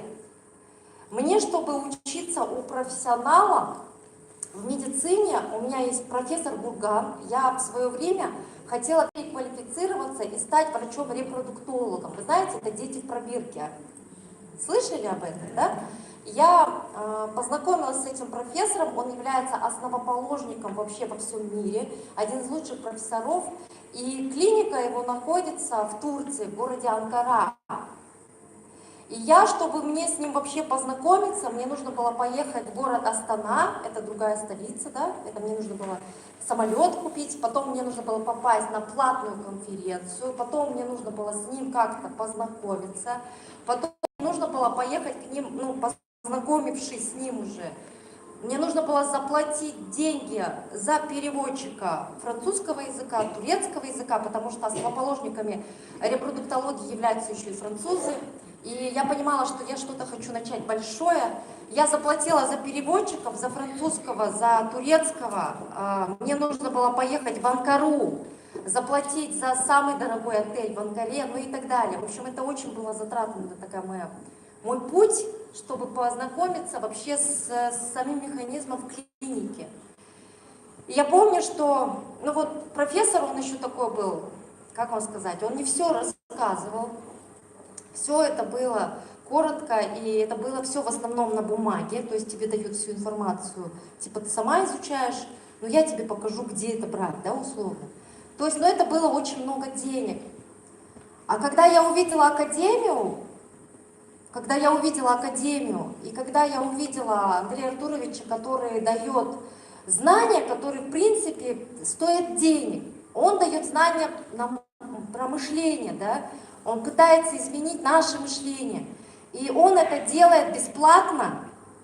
И вход у вас здесь тоже бесплатный. И все, что он нам дал, мы ему денег не платили, наша жизнь изменилась бесплатно. Понимаете, да? Я всегда говорю: Андрей Артурович, нужно об этом говорить, потому что люди не понимают, что они получают ценную информацию. Сегодняшняя информация может изменить жизнь любого, кто захочет измениться. И именно моя жизнь началась с того, что я приняла решение, что я хочу изменить свою жизнь. Я хочу закрыть этот кредит, который давит на всю мою семью. По поводу кредита, он очень большой кредит. Я этих денег в руках никогда не держала. И этот кредит взял мой когда-то отец, ему не давали денег по возрасту в кредите, а я молодая по возрасту, мне дали. Мне было тогда 18 лет, я просто расписалась. Но когда я выросла, я понимала, что я должна платить в месяц 30 тысяч долларов в месяц. Вот такой у меня был кредит. И я понимала физически, что я врач, что у меня оклад, ну, вы слышали, да, какой? 20 тысяч рублей. И что я реально не смогу, даже если я профессионал, могу закрыть этот кредит. И когда я увидела Андрея Артуровича в экране, и он говорил как раз про это, вот, про мою вот эту боль, и я понимала, что я встретила именно того человека, кого я хочу, у которого я хочу учиться, и он мне говорил в экране: а Элита, ты сможешь, но он не мне говорил лично, он говорил всем: вы сможете закрыть кредит, я это помню. И я с этого момента приняла решение, что мне нужно у этого человека учиться, мне, значит, нужно с ним общаться, мне нужно делать все, что он говорит, потому что все, что говорил мой когда-то отец, я стала профессионалом. Но теперь было очень интересно, мне многие говорят, что вот ты врач, тебе поэтому здесь легко, а у вас здесь тоже есть врачи, но не всем легко строить здесь бизнес. На самом деле мне было очень сложно, потому что у меня отец готовил меня всю жизнь быть профессором, да, и я тут говорю своему отцу и вообще всей клинике, и вообще всем своим однокурсникам, я им говорю: ребята, я ухожу с медицины, я ухожу заниматься Академией «Успех вместе», компанией BEPIC, они все на меня смотрели как на ненормальную. И на самом деле я на них смотрела, я сейчас на них смотрю до сих пор, что сейчас кто нормальный, а кто ненормальный — вопрос, потому что они также сидят на своих зарплатах, и никуда не могут выехать, не бывают своими детьми, с родственниками, с семьей. В целом они вообще никак не меняют свою жизнь. И это все, конечно, потому что система здравоохранения, она немного обнуляется сегодня, и для врачей это не секрет. Я не хочу говорить плохо про систему здравоохранения, она просто реально меняется. И я не хочу быть там, где она сейчас меняется, я хочу быть в тренде. И сегодня именно интернет, Академия «Успех вместе» — это автоматизированная система. Сегодня это просто тренд. То есть вы сегодня будете в самой актуальной теме. И, возможно, в этой теме вы будете... Сегодня вам будет сложно в ней разобраться, но поверьте, через год, через два вам не будет просто цены. Вы тоже будете обучать людей чему-то новому. Всегда что-то новое воспринимается нелегко людьми. И я хочу сказать, что я очень благодарна Вселенной сначала, я очень благодарна Андрею Артуровичу за его знания, которые он дает. Просто я с каждым утром думаю, я даже не знала, что такое может быть со мной. Я хочу к чему сказать. Вот сегодня Андрей Артурович приехал с одной информацией для вас. Но некоторые в зале еще к этой информации не готовы. Как можно дать 11 класс, когда ты еще в 1 класс не зашел? И поэтому он сегодня больше говорит про мышление. Потому что мышление, оно как раз и дает нам, открывает нам куда-то вход, да, вот в новое. И я хочу сказать, вот кто у кого есть какие-то страхи, что у него что-то не получится, да тут невозможно вообще не получиться. И у вас другого-то выбора нет, вам в смысле, в целом-то нам действовать терять нечего. Мне вот партнер подошел, говорит: я хочу поменять работу, там туда уйти, сюда уйти. Я так примерно прикинула его зарплату там. Ну так как бы нечего терять. Здесь вы больше приобретете знания, здоровье, денег. И я хочу сказать, что чтобы вы ценили это. И когда он меня спрашивает, какой у тебя секрет, Элита, почему ты зарабатываешь 50 тысяч долларов в месяц, я говорю всегда: я просто нахожусь в академии, я ее не пропускаю. Я ее не пропускаю. Для меня это как молитва. То есть я не просто там сижу, вот просто включила, а я нахожусь прям там, и я прям слушаю, что говорит мой наставник. Я каждое его слово слышу. И я не слышу просто, а я прям сегодня начинаю действовать. То есть он сказал вот так делать приглашение, значит, я так делаю. Он сказал снять видео, я делаю видео. Он сказал то-то, то-то, то-то, да, то есть я стараюсь это сразу воплощать. И я не сижу, не умничаю, вот, а надо было вот так делать, а вот надо было вот так, а может надо мне похудеть, или мне может потолстеть, подождать там эффект продукта. То есть я этого не делаю, поэтому просто вам нужно здесь довериться, потому что вы учитесь у самого лучшего в своем деле. Это очень важно. Если вы получаете рекомендации у профессионала, значит, вы скоро станете профессионалом. Получаете рекомендации у повара, то вы будете хорошо готовить борщ. Мне вчера мой партнер, ну вот новичок, очень интересно, она мне говорит, есть такое сейчас приложение, она меня учит. Она вообще по специальности визажист, и она мне говорит, вот сейчас появилось одно приложение, вы там на Инстаграме подключите, и у вас там типа подписчики. То есть она меня учит. Я понимаю так, я на нее смотрю, она визажист. Ее зарплата такая-то. Она в интернете не разбирается. Значит, я должна ее слушать или нет? Нет. Так, другой партнер, представляете, мне предлагает это же приложение. Партнер, который не зарабатывает даже $1000. Этот партнер мне пишет, Аэлита, сейчас появилось одно приложение, у тебя Инстаграм там типа крутой будет. Ну вот, второй, третий пишет. Я так смотрю, так, у него чек такой-то, он ничего не зарабатывает, и у него Инстаграм плохой. Значит, я его что, слушаю или нет? Нет. Тут мне Андрей Артурович говорит, у Андрея Артуровича, ну, скажем так, он может вообще сюда не приезжать. Его доходы – это несколько квартир в городе Москва, только в неделю. И когда мне говорит Андрей Артурович, Аэлита, появилась такая тема, и вот такая вот тема, и вот здесь вот нужно вот так вот делать, я его внимательно слушаю, потому что все, что он говорит, сегодня я имею. И вот я обращаюсь к своим партнерам, которые сегодня находятся, наверное, в эфире меня слышат, и вы немножко определяетесь, кого вы слушаете. Вам не нужно слушать соседку, там, которая тебе говорит, вот так делай, вот так. Вы посмотрите, как она живет, почему ты должен ее слушать. То есть это очень четко нужно принимать. И вот у вас, наверное, есть мужья. Вот у меня дома отец, он профессор, профессионал в медицине. И он мне первое время тоже давал разные рекомендации, типа, Аэлита, нужно вот так сделать, нужно вот так, нужно вот так. Я такая, так, папа, ты профессионал в медицине.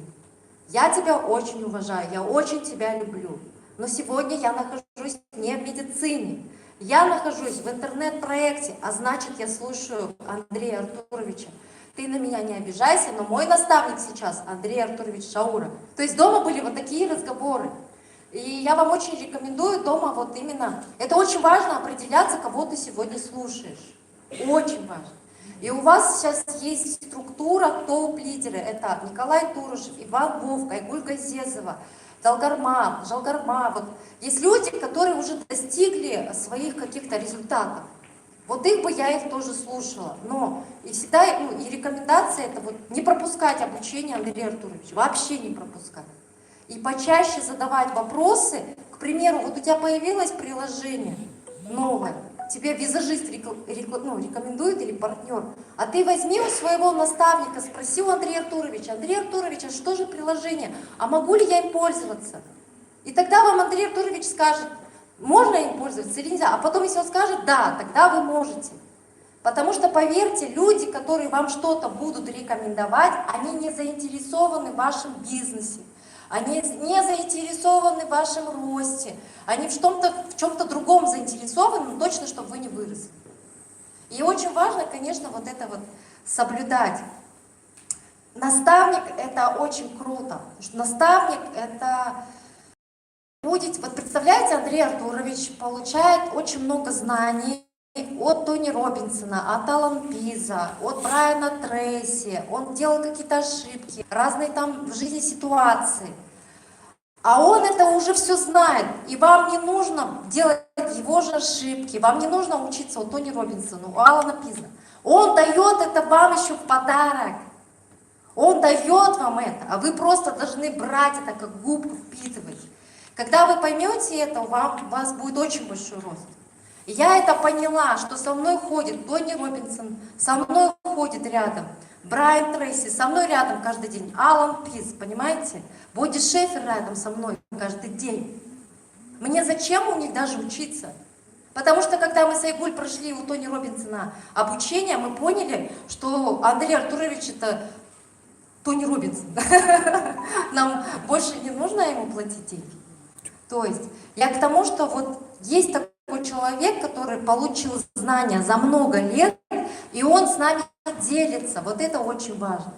И для этого сюда приехали, чтобы вы это услышали. Я надеюсь, вы это услышали. Если говорить по продукту, я очень хочу, чтобы вы понимали ценность акселерейта. Почему мы акселерейт, я вот раскрываем именно у вас в Якутии? Потому что у вас есть в природе здесь, есть ночи, да, белые ночи. Это говорит о чем? О том, что у вас люди очень поздно ложатся спать. У вас дети во дворе играют 2 часа ночи. Это, конечно, очень прекрасно, все красиво так. Мы в прошлый раз, когда приезжали, были белые ночи, дети в 2 часа ночи на велосипеде катались. Я вообще удивлена была. И настолько все безопасно, такие добрые были люди. Но я не увидела ни одного, ну вот постарше человека, который сидел во дворе. В основном были это дети. И я поняла, что акселерейт здесь как раз-таки сыграет очень большую роль. Потому что в акселерейте есть в составе мелатонин. В составе есть мелатонин, который в норме физиологично вырабатывается у каждого человека.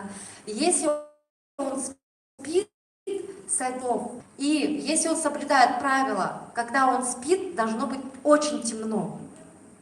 У вас такого не бывает, то есть у вас светло, да, ночью. И я понимаю, что мелатонин не вырабатывается как положено.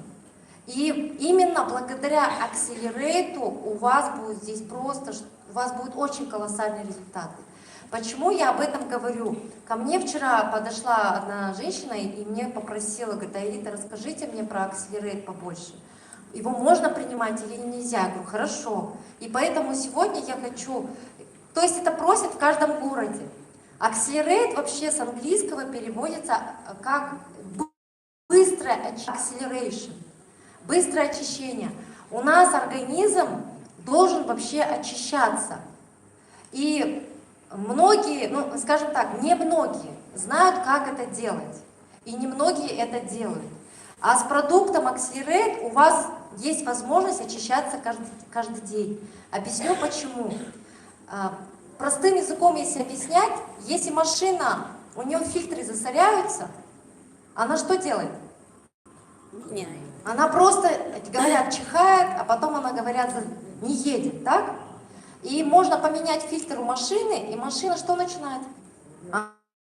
Она может ехать. В нашем организме, в теле, я стараюсь говорить простым языком, чтобы вы понимали, есть у нас фильтры, то есть печень – это фильтр, у нас легкие – это фильтр, почки – это фильтр, кожа – это фильтр.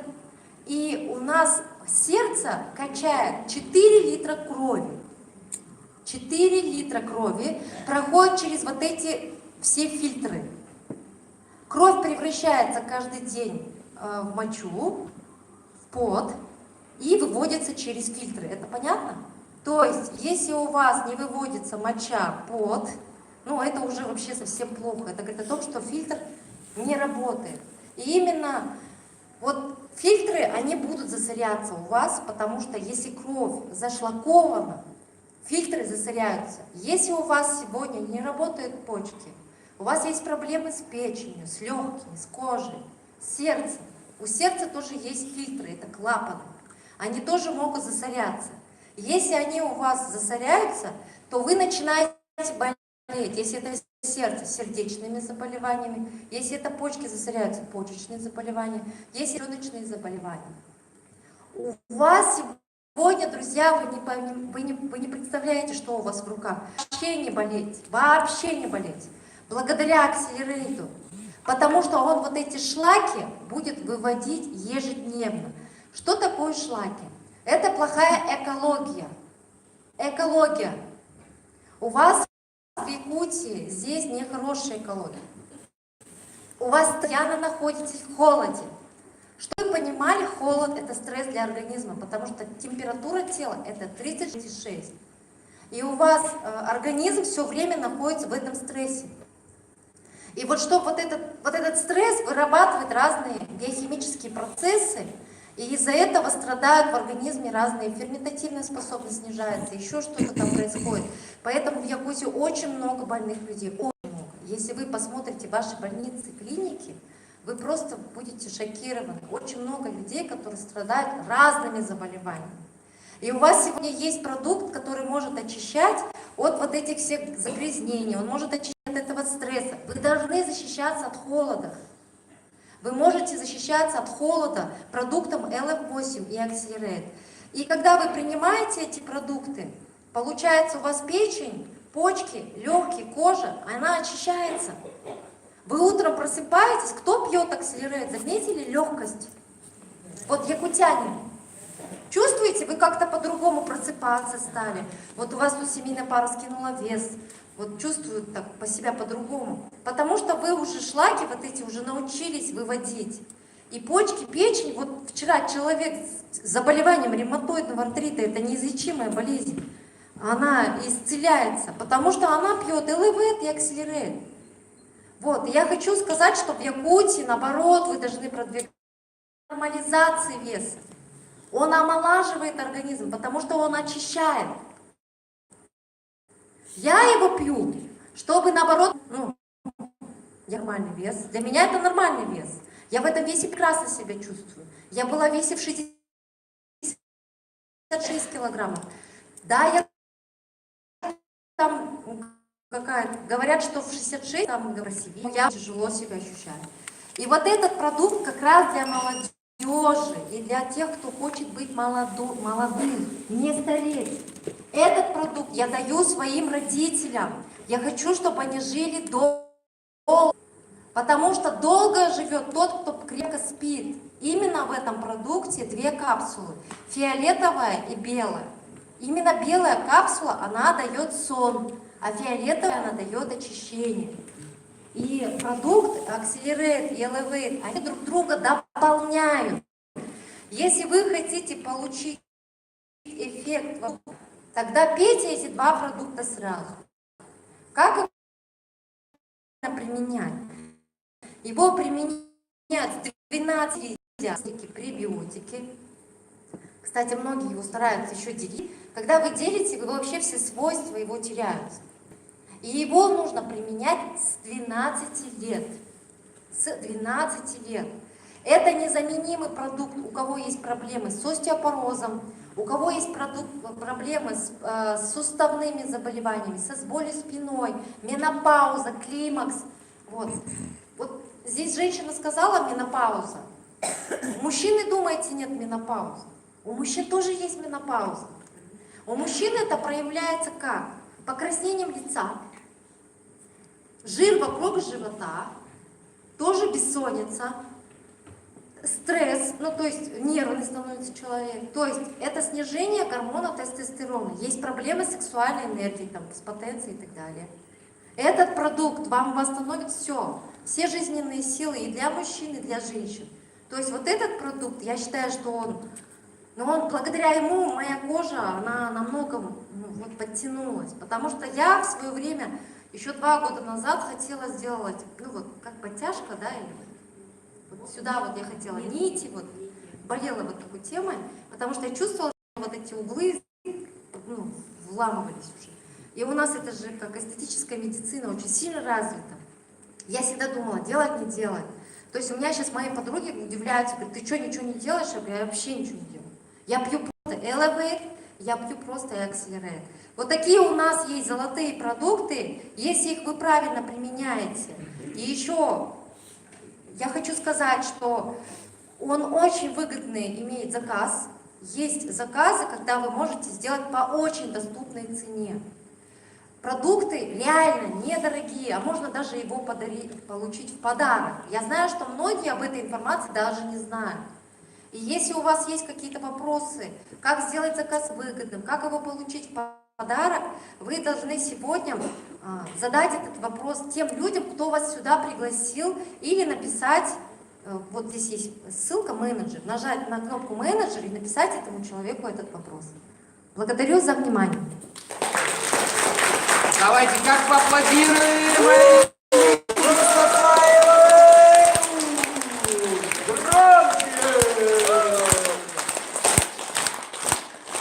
Молодец! Она рассказала, как продлить жизнь ваших близких. Это уже слишком ценно на сегодняшний день.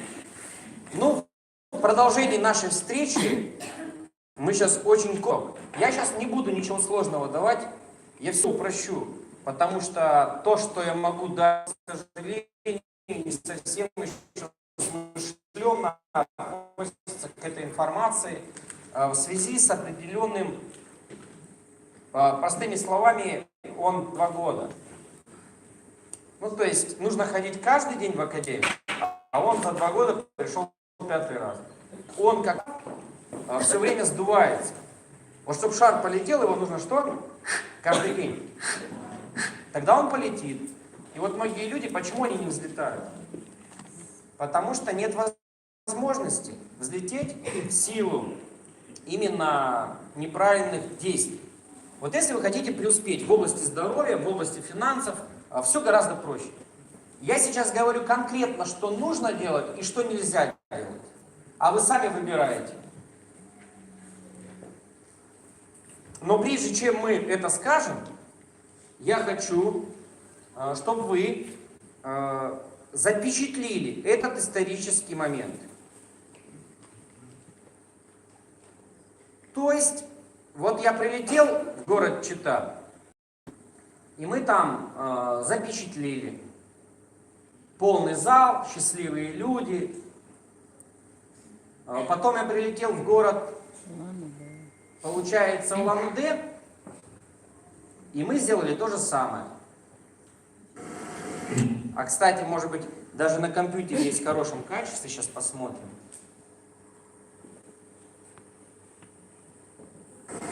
Где сегодня команда «Успех вместе»? Что мы делали? Ждем тебя в академию.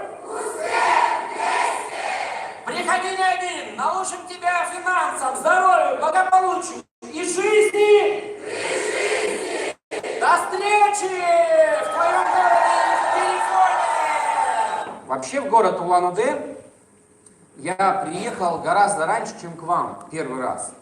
За это время в Улан-Удэ мы провели около 15 разных встреч, вот таких больших, дворцы, ну, крупные такие встречи. И помимо этого, каждую неделю один раз такие вот крупные, но чуть поменьше.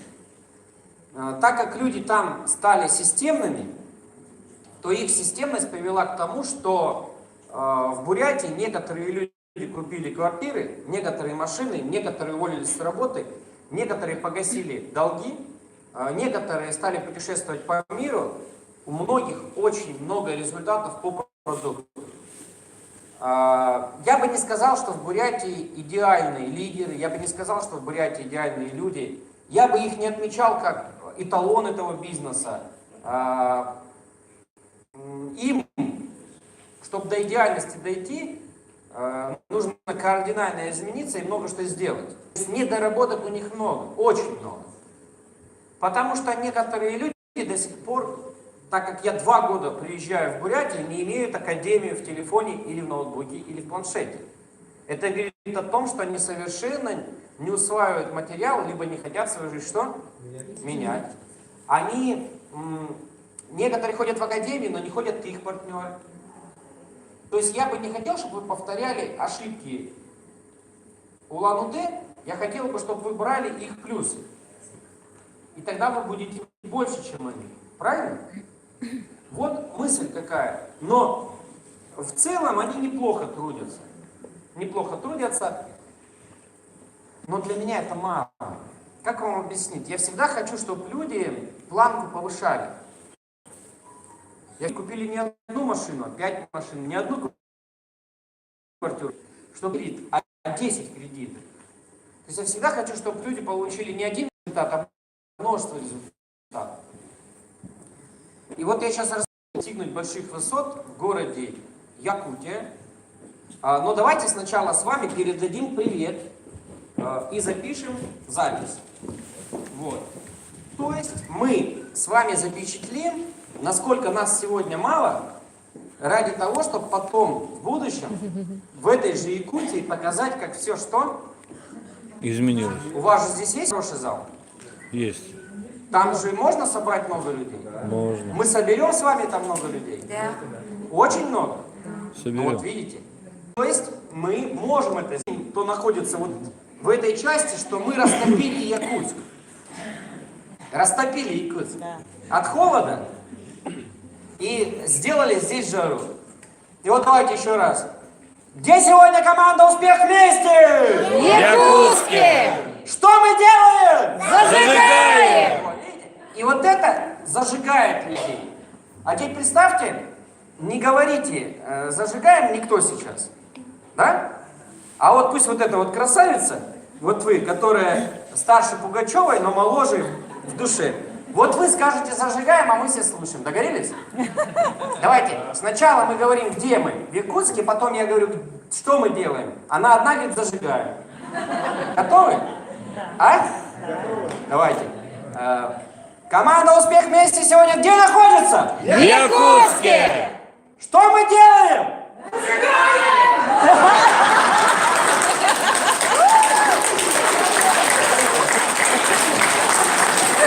Неплохо. Неплохо. Я доволен. Она выиграла тем, что встала и такая «зажигаем!» Ну, это тоже, знаете, как круто, да? А? Это тоже круто. Нужны эмоции. Чтобы помочь людям, нужны эмоции. Чтобы помочь людям, нужна энергия. Чтобы помочь людям, понимаете, нужны действия. И за вами пойдут люди. Если вы будете изначально в другом состоянии. То есть, вот сейчас же вам как-то полегче, чем в начале? Да. Уверенности больше, понимания больше, страхов меньше. Вот. Так вот, когда мы будем готовы к следующему этапу, другие знания придут. Вообще красавица. Точно Пугачева отдыхает. Я Али Борисовне скажу: Алла Борисовна, вам пора на пенсию. На Первый канал у меня есть новый претендент. Да? А то мы уже устали от ваших эфиров на Новый год ежегодных. Дайте кого-нибудь другого. Нельзя же кушать каждый год одно и то же. Дайте нам другой фильм. Ну, и с легким паром это уже несерьезно, когда это 10 лет подряд. Да? Ну, покажите что-то новое. Ну, верно, нет? Уже все знают все, где что будет, как будет. Вот. Ну, отлично.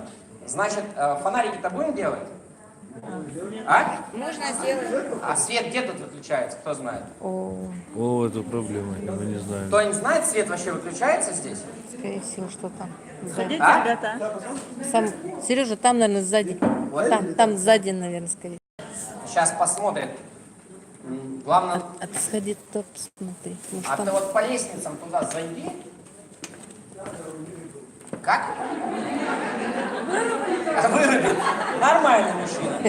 Главное намерение. Сейчас я его вырублю. Да.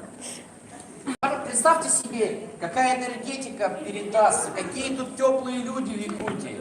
Да? А, я вот так сделаю. Несмотря на то, что Якутия самый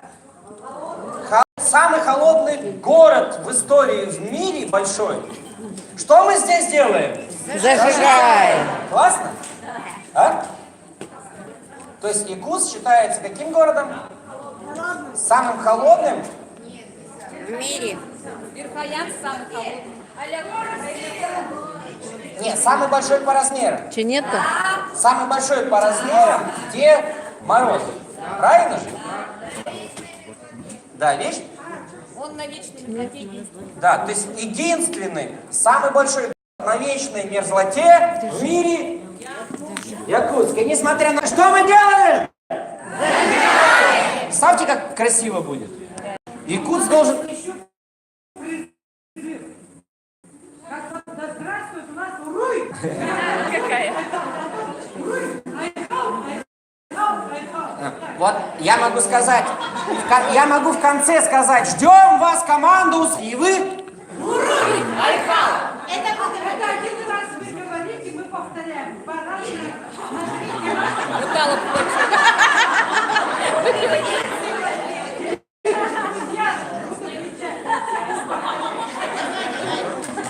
Вы, самая у нас молодая, вы будете кричать. Раз, два, три. Елочка. О, молодец. Еще где-то вот один. Молодец. О. Клево, да? Да.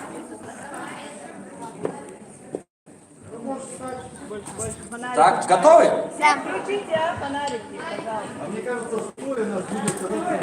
Ой, уронила бутылочку. Да.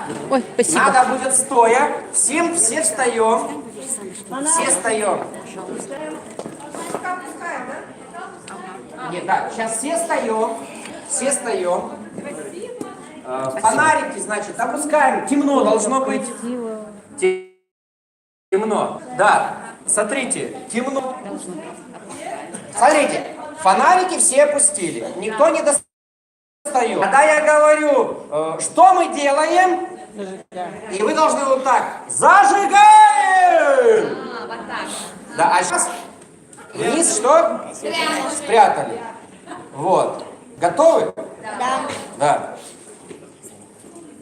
Значит, смотрите. Давайте потренируемся. Я говорю. Да, я говорю. Привет, друзья! Из... Не, подождите, какой там он... Да. Привет, друзья, из вечной мерзлоты. И тут...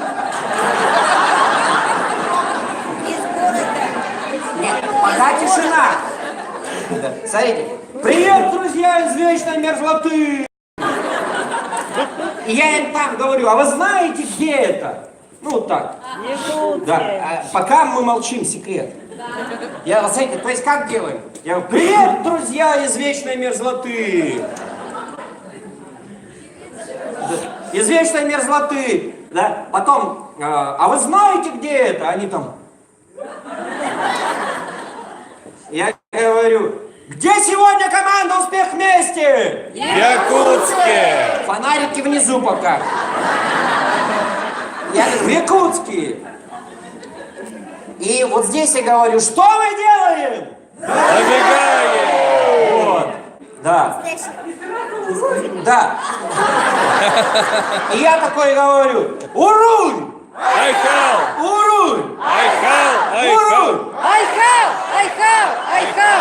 Ждем вас, команда «Успех вместе». У нас здесь здорово. Трансляция более чем на 100 стран мира. Соединяйся, будем помогать людям. Ну вот так. Готовы? Да. Ну, молодцы.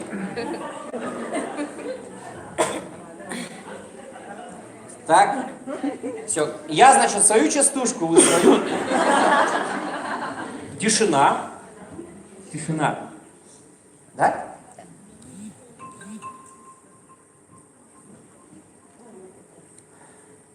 Вот сейчас я тут разыграю. Тише, тише, вас нет.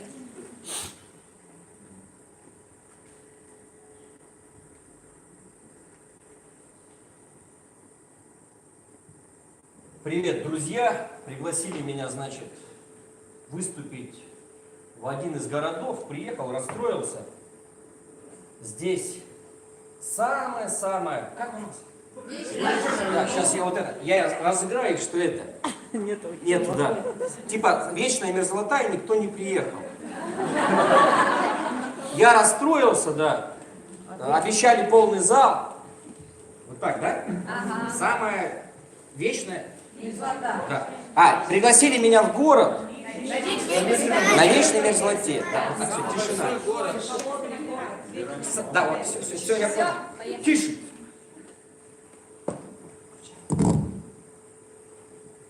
Привет, друзья! Пригласили меня провести тренинг в самый большой город на вечной мерзлоте. Обещали много людей, приехал, думал, полный зал. Разочаровался, никого нет. Морозы, холодно. Здесь бывает минус 50. И вот, видать, спрятались все. Но сегодня будет праздник на нашей улице. Вот так вот я сделаю, да? Где команда? Всех вместе, да? Да? Давайте.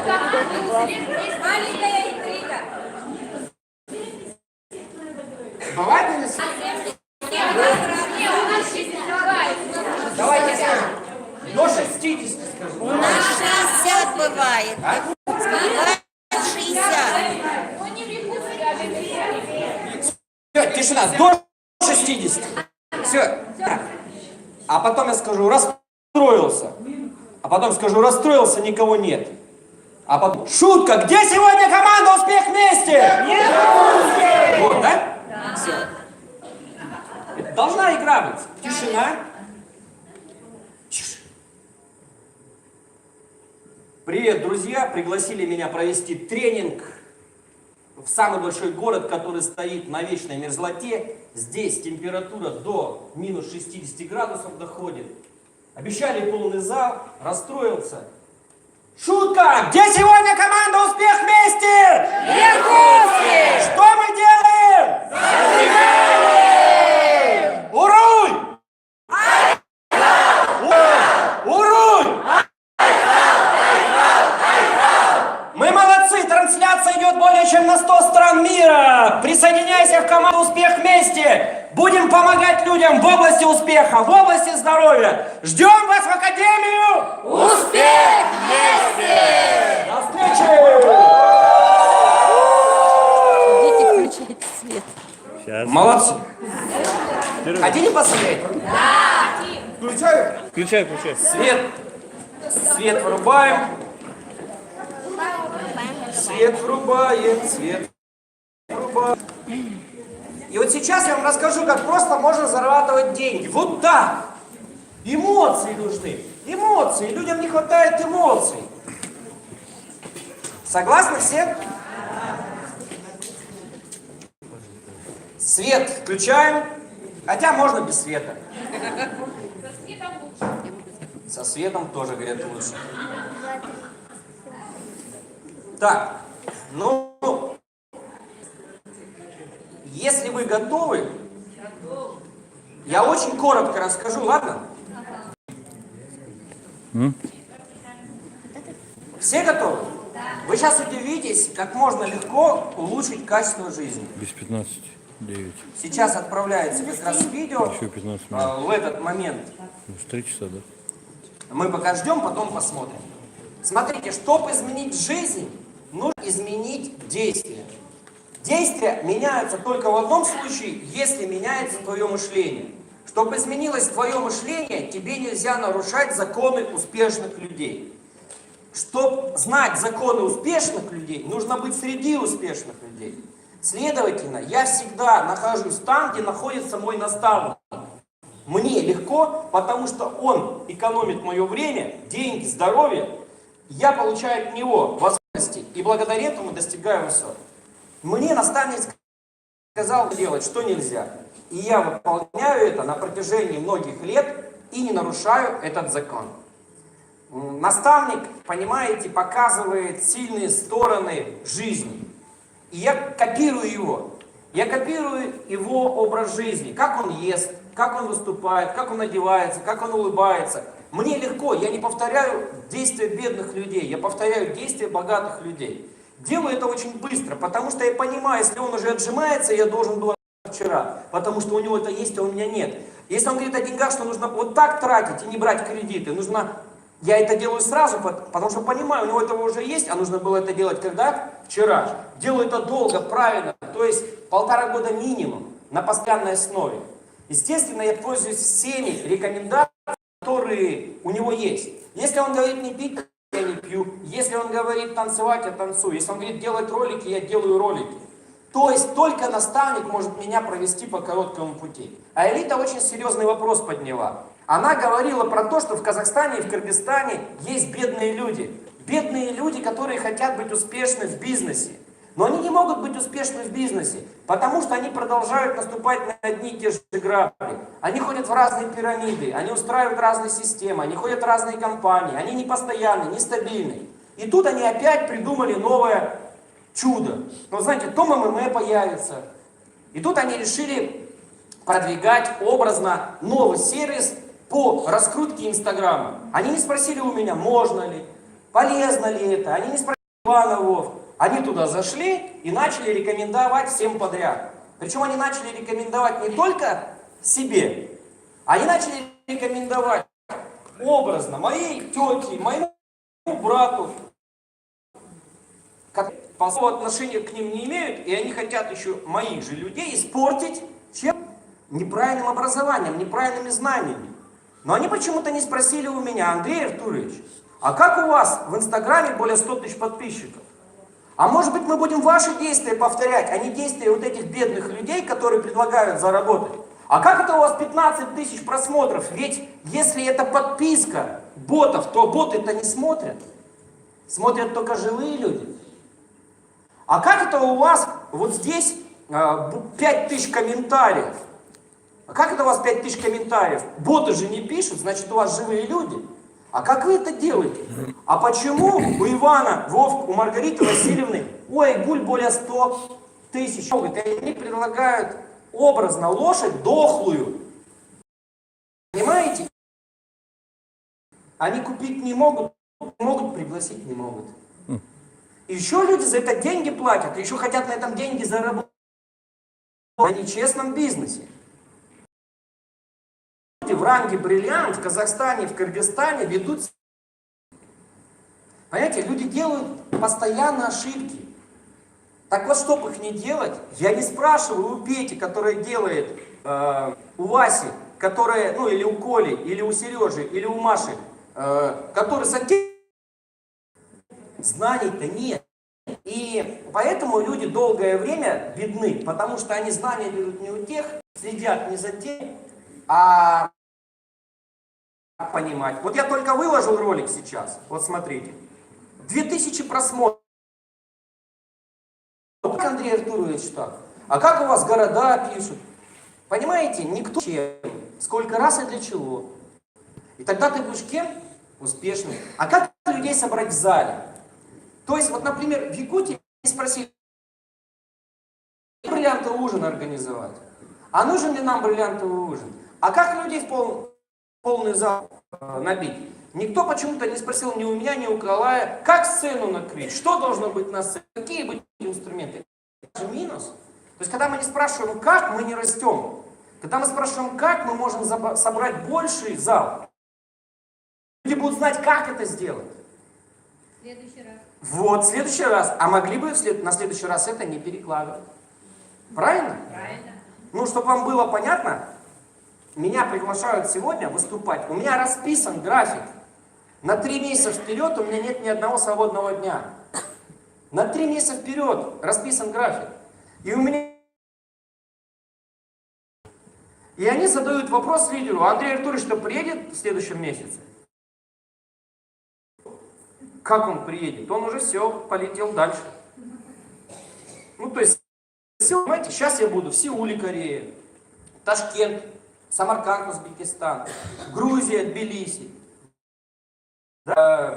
Узбекистан, Ташкент, дальше Таджикистан, дальше Кыргызстан. Просто люди не понимают, что у нас нету такого, у нас этой роскоши, чтобы всю жизнь быть в Якутске или в Чита. Нам надо дальше идти.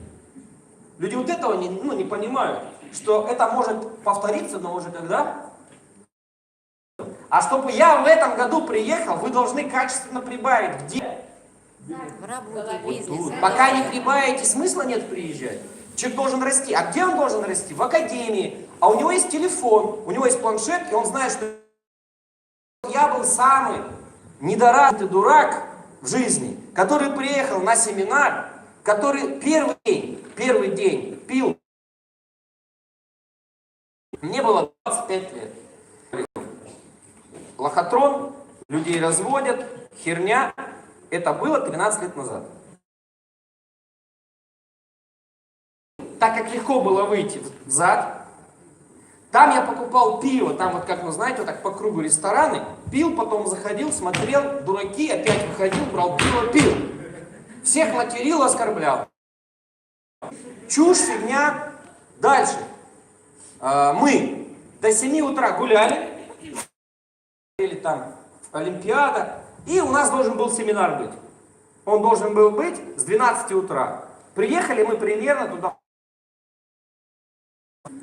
на второй день. На второй день приехали, и там вышел мужчина. И он сказал правду. Ты думаешь, что ты имеешь бизнес, вот это, а ты можешь вот это, а ты можешь вот это. И я такой, ой, не дурак. Не врет, потому что я это прожил, я это прочувствовал. Он говорит правду. Он показывает страны, города, он показывает, что он время выбирает из секции. Я думаю, я-то не могу. Я просто, думаю о себе много. Классный мужик, и он говорит, возьмите ручку, все записывайте. А я какая ручка? Какая ручка? Я же не студент. Я же никогда это... Я смотрю, нет. Думаю, что делать? А дальше продавали книги и блокноты. И я выбегаю, и говорю, срочно блокноты и ручку. И тогда я их назвал на тот момент барыгами. Потому что они мне продали блокнот за 500 рублей. То есть, да, они просто имели. И я внутри думаю, барыги. Сейчас бы я так не назвал, потому что, каждый зарабатывает как может, но лучше зарабатывать по-другому. Он говорит, составьте список завтра, а я сразу составляю. Он говорит, вам нужно читать столько-то, а я никогда книги не читал. А я стал столько дисков слушать, я стал больше. Он сказал, столько семинаров посещать, а я больше. Все, что он сказал, я стал выполнять в 3. Сидели, не записывали. Потом другие люди... Прошло время, они оттуда вышли, и опять работа, жизнь, они ничего делать не стали. И он сказал самое главное, а завтра будет ключевой человек. И выступать будет легенда, самый крутой чувак, который делает товарооборот более $1 миллиарда. Ты, говорит, должен завтра прийти. Я все записал и сделал. Через 40 дней я установил рекорд в этом. Золото за 4 месяца, платину за 7 месяцев, рубина за 10 месяцев. Все другие люди мне завидовали.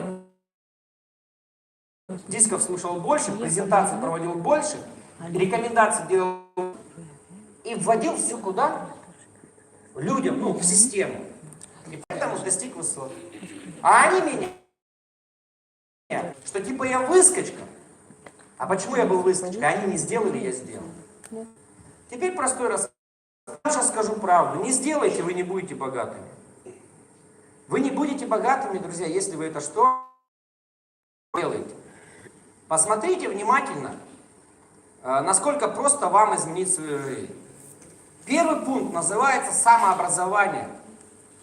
Это надо не мне, это надо вам. Один раз есть встреча. Вот завтра, 7 марта, мы здесь 8 марта и 9 марта встреча будет 9. Смотрите, в 9 утра будет 10 марта, 9 и 8 в 19:30 Москвы. Так же, как и вы, живу в вашем регионе. С президентом я общаюсь в 5 утра, потому что только... И я беру то, что мне надо. Понимаете или нет? И поэтому я не пропускаю. И у меня есть бриллиант, у которого время гораздо позднее, чем у вас. И он ни разу не пропустил презентацию и тренинг. Вот ее лидер. Почему?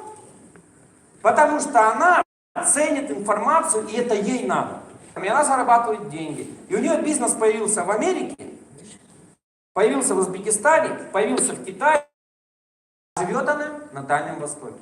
Вы поймите одно, Иван Вов то же самое сделал. А теперь смотрите, есть другие чудаки. Они живут, например, как вам объяснить, в городе Москва. И они что скажут? Рано.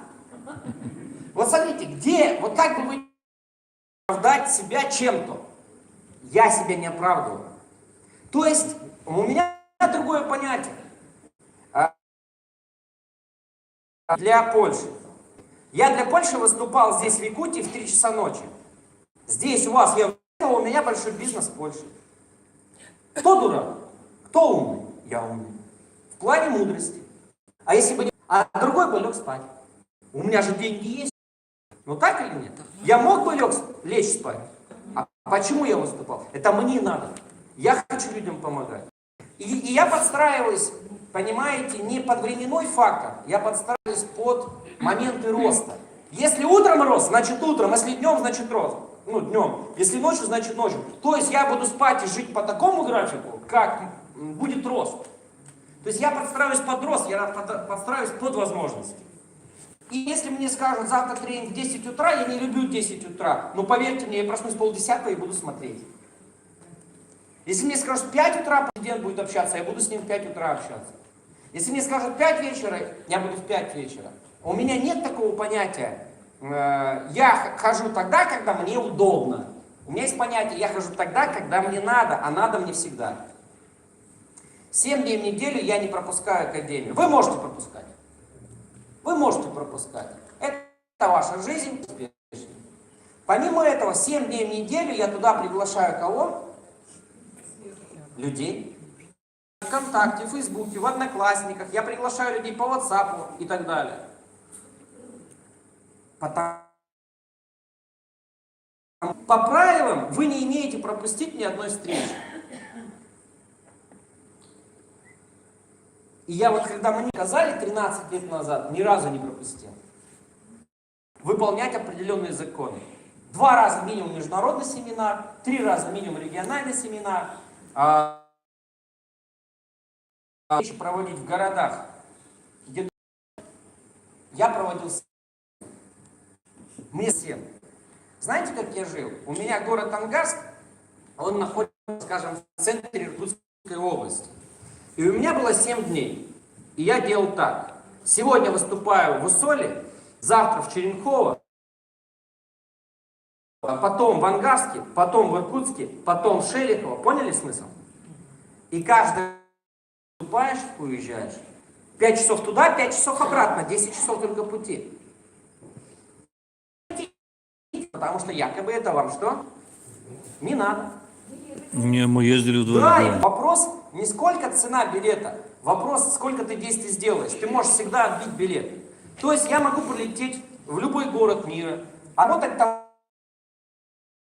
на будущее, что когда это что? И люди как хотят, деньги считать сразу. А цыплят надо считать по осени. А они хотят сразу. В смысле, вы картошку посадили, но вы же осенью ее собираете. Деньги вы в данном случае только инвестируете. Вы не получаете деньги. Вы время и деньги инвестируете в посадку. Трудитесь. То есть идея заключается в том, что сначала вы сажаете культуру, помидоры, огурцы, поливаете, закрываете теплицы, а потом только собираете. Так? Да. А почему же бедный человек не может в бизнесе так же делать? Денег сразу хочет. Сначала отдайте что-то, а потом деньги что? Придут. 2 живых встречи вы обязаны проводить в своих регионах, городах. Но я вам рекомендую вот так. 7 раз в неделю, где ты живешь, в одно и то же время проводить встречу живую. И 7 раз в неделю ходить в интернет, чтобы время не совпадало. То есть я бы делал так. В кафе или в офисе, или дома. Я бы... Вот как я начинал? Вот. Я позвал всех знакомых себе домой. В одно время. Они пришли, я им рассказал. Потом говорю, приходите завтра в это же время и зовите других. Они пришли, позвали других. И они ходили домой. Потом я понял, что дома не совсем комфортно. начал магазине, он до 7 работал, до 7 закрывался. Вот магазин работает, до 7 закрывается. Я каждый раз в 7 часов в магазине стал проводить презентацию. Люди приходят, и я им говорю, завтра будет то же самое, только лучше приводите гостей. И все знали, что здесь каждый день в 7 часов встреча. 7 раз выступал в неделю. Так сейчас нужно 7 раз ходить в интернет, и 7 раз еще что? Желательно, если вы хотите что? Большой бизнес. А у нас многие что? Хотят всего и сразу. Так вот, пока вы нарушаете... Читинцы есть здесь? Читинцы, напишите в чате. Читинцы.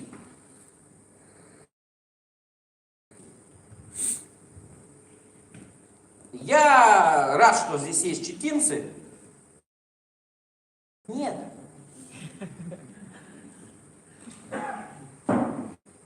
Они пишут в чате «есть». Ну и что толку, что вы есть? Ехал в Улан-Удэ, то есть они не поехали, ну, например, на озеро Улан-Удэ, они не поехали на озеро Иркутск, они будут большими рыболовами. Друзья, я просто шокирован, что некоторые люди даже задницу поднять не могут ради своего успеха. То есть, извините за выражение, буряты многие не приехали в Читу, читинцы и буряты в Якутию, а якуты в Читу и Бурятию.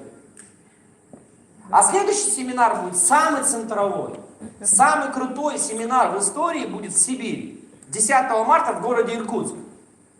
И что бы я сделал, если бы я был в Якутии, в Бурятии или в Чите, или в Красноярске? Что бы я сделал бы на месте Митинева, если бы жил бы в Абакане? Поехал, дал бы рекламу, приглашал бы людей, искал бы знакомых среди знакомых, то есть я бы этим жил. Но я бы ехал туда не ради того, чтобы позвать, а знания получить. Ну и чтоб еще что? Позвать, приумножить. Понимаете, насколько неправильно читинцы отнеслись по отношению к себе, к своему бизнесу? Они Улан-Удэ проспали и Якутию что? А могли сюда пригласить 10, 20, 30 человек. И могли взять Якутию и Читу. Вот в чем суть. Поэтому не будет больших денег. Не будет больших денег. И поэтому я еду сейчас в Иркутск и приглашу много людей в Иркутск. Потом я еду в Кызыл, потом еду в Красноярск, потом еду. И ваша задача не ждать чуда. Ваша задача, первое, каждый день приходить куда? В академию. А? Академию. То есть первое, каждый раз ходить в академию. Второе, если рядом с вашими городами проходят встречи, что нужно делать? Туда приезжать. Я понимаю, чуть можно не... Поначалу у вас нет много денег. Но когда очень близко, можно несколько городов вернется. То есть суть вот в этом. Жители ближайших регионов не должны, извините за выражение, просрать Иркутск, Новосибирск, Красноярск. Иркутск, Красноярск и Новосибирск. 3 ключевых города Сибири. Самые большие развязки там, самое большое количество институтов. Это самое большое место для ловли рыбы. Уловили идею? Потому что в Иркутске живут узбеки, кыргызстанцы, красноярские также разные люди, и в Новосибирске также, и они разъезжаются по разным городам и странам. То есть что нужно делать? Поэтому ваша задача, если вы сейчас реально не можете ехать, приглашать людей каждый день в академию. Если у вас есть возможности выезжать, нужно выезжать. Но возможности выезжать нужно всегда изыскивать, изыскать. Они есть, просто ты их что? Скрываешь.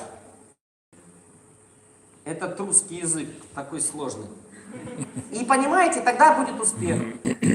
Поэтому я за себя не переживаю. Я не смотрю. Для меня задача помочь людям, а деньги не придут. И вот, понимаете, я не нарушаю тех законов, которые люди в области успеха мне Понимаете? То, о чем я говорю, коснется кого? Нас. Они задницу не подъезжают, я правду говорю. Мышление не я к кому-то. И он будет бедным. Мне и так хорошо. Вы и так приедете в Москву. Я же приеду 23-24 марта в Москву. Чего ему напрягаться в Грозный ехать? Вы не поняли, если бы я жил... То есть я бы окучивал весь этот огород. Весь огород бы этот окучивал, если бы я был москвичом. Комфортно. Туда-сюда, туда-сюда, туда-сюда, туда-сюда. Москва — это логистика. Тебе легко можно этот огород что? Окучивать. И ты будешь богатым москвичом, а не нищим москвичом. Уловили идею? Есть в Казахстане и в Кыргызстане. Им ломы поднять энное место, из города Бишкек приехать в Алматы 3 часа езды. Цена, вы будете смеяться, примерно 500 рублей, потому что им ломы, первое, 3 часа потратить, второе, заплатить 500 рублей. Я вчера здесь проводил шикарный тренинг, и многие люди эти знания уже начинают применять, и поэтому они становятся богатыми. Вот если ты начинаешь понимать, что твой смысл большого успеха это в действии, то ты действуешь. И вот я вот так смотрю, вот это город, это город, это город, это город, это город, это город. Мы едем с 7 стран мира, более 30 городов. Если города не рядом, я туда приглашаю по интернету. Вот так я мыслю. И плюс делаю в городе, где живу, еще ряд действий. Я использую ресурс Академии, то есть я использую... Теперь я захожу в контакт, и вы это тоже делаете. Я захожу в контакт, вот эти тренинги все есть, я провожу.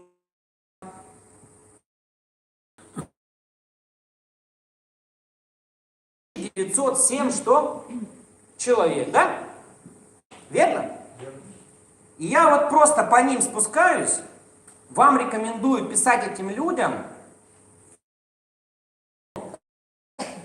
заходить, и я вот нажимаю, нашел человека, вот Вадим, захожу на него, и вот здесь написать письмо, и пишу ему, доброе время, вы знаете, что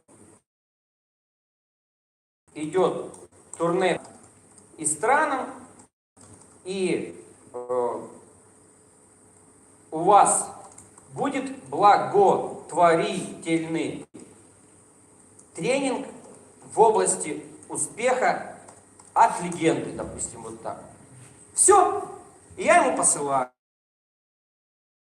Не знаю, он говорит, не знаю, и он мне что-то отвечает. Я ему говорю, если интересно, я могу вас туда направить. И в зависимости от чего, что получается. И я так пишу. Иркутск, Красноярск, Новосибирск, Ташкент. То есть, я смотрю, куда едут лидеры, и туда что? Туда приходят люди. 10 заметок надо писать. Инстаграм, 10 контакт, 10 Фейсбук, 10 одноклассники в сутки. Запомнили? То есть больше 10 нельзя, меньше нельзя. Вы пишете в сутки людям в разные города. Также можно и в своем городе это делать. За год вы 14 400 написали. 14 400 человек. 5 из 1000. И 95 скажут нет. Кто-то потребителем. Вы не можете. Плюс платная реклама, плюс бесплатная реклама. Помимо этого вы развиваете свои соцсети, сделали заметочку, вам написал человек, вы с ним связались и помогли ему. Это уже отдельные тренинги, говорить не будем. Так, смотрим, было 2369 просмотров, жму обновить. И вот сейчас уже, скажем так, скрытая реклама, вот ее уже посмотрела 2801 человек. Вот здесь люди пишут: Улан-Батор, Кемерово, Актау, Караганда, Алматы, где могут быть партнерами, эти люди могут быть просто новенькими. Поэтому большой бизнес сделать не проблема. То есть 40 раз мы должны написать по 10 в каждую соцсеть людям в разные города мира. И эти люди заинтересуются. Потом мы их связываем в WhatsApp, Telegram и добавляем куда? В академию, где они получают знания. Также у нас есть список для новичков. Вот это у вас должен быть обязательно. Вам нужно добавиться в чат Telegram, и здесь есть список, что давать новичку. Смотрите, мне пишет человек, и я не парюсь. Вот видите, он пишет: здравствуйте, есть у вас презентация маркетинг-плана, информация о продукте? То есть он попросил что? Бизнес и продукт. Я ему говорю: есть, и скидываю ему что? И говорю: если интересно, свяжитесь. Он говорит: спасибо, это было вчера. Понятно? То есть, и мне пишут в разные соцсети, я список. Я экономлю время, я сам все не рассказываю. Вот этот список у вас должен быть. Он у вас есть в телефоне? Вы должны все добавиться в чат Telegram. Этот список должен быть на обязательной основе у вас. В чат Telegram, чтобы вы получали информацию. То есть это очень важно. Видите, там уже информация есть про тренинг Якутии. Круто? Что вы видите? А? Себя видим. Там есть информация. Так вот, многие там не находятся 2 года в бизнесе. Но у них может быть бизнес. Они не знают, куда мы едем, они не знают ролики новые, они не знают новости, они не знают про акции. Они ничего не знают. Бизнес 7 дней в академии, плюс обязательно в чате Telegram у наставника. В самом большом чате. Я не знаю, как можно вообще быть бедным, потому что по этой технологии бедным быть. Вы приглашаете людей по телефону, по WhatsApp, по скайпу, знакомых. И плюс я вчера вам рассказывал определенную модель, что существуют салоны красоты, существуют массажные салоны, существуют клиники, поликлиники, да, профилактологии. Вы туда приходите, у вас есть с собой буклет, у меня всегда с собой есть буклет. Вы туда приходите, и там есть что? Человек. Каждый день можно туда приходить. А теперь подумайте, 40 раз вы пишете в сутки людям разным, незнакомым в интернете, и час-полтора проводите время где-то в поликлинике. Я вижу, у вас какая-то... Что у вас за заболевание? Давно ли это? И рот закрыли. И излить душу. То есть вы задаете очень короткий вопрос. Здравствуйте, я вижу, у вас какая-то трудность, во что заболевание, вас что-то беспокоит? И она начинает рассказывать. Вы закрыли рот. Слушайте, а у моего друга или у моего партнера такая же проблема. Вы знаете, что он излечился? Вы знаете, есть метод? Он говорит: нет. Если интересно, вы дайте WhatsApp или Telegram, я вам скину, посмотрим. И показываете фото или буклет, планшет, где у человека там изменения. Классно? Так вот, час-полтора там время проводите, 40 раз пишите в интернете, вот вы уже никогда бедными что? Не будете. В мире нет здоровых людей, полностью идеальных. Даже дети постоянно множество имеют трудностей. Все, что вы должны понять? Это надо всем, главное, донести. И вот кто захочет, тот будет с деньгами. Кто не хочет денег, у того денег никогда что? Следующий момент. Я вам рассказал, что можно в интернете, что можно на земле, что есть платная, бесплатная реклама, что сейчас мы летим по городам и странам, что нужно что?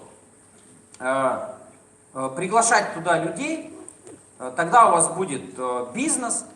Вот сейчас я в чат еще скину полезную информацию. Вот скинул им эту информацию, им надо ее изучить, добавиться в чат. Сейчас любой город может быть переполнен. Вот 1000 человек напишут, каждый 40 человек в день. Просто не все хотят, и многие, а кто хочет, не знает как.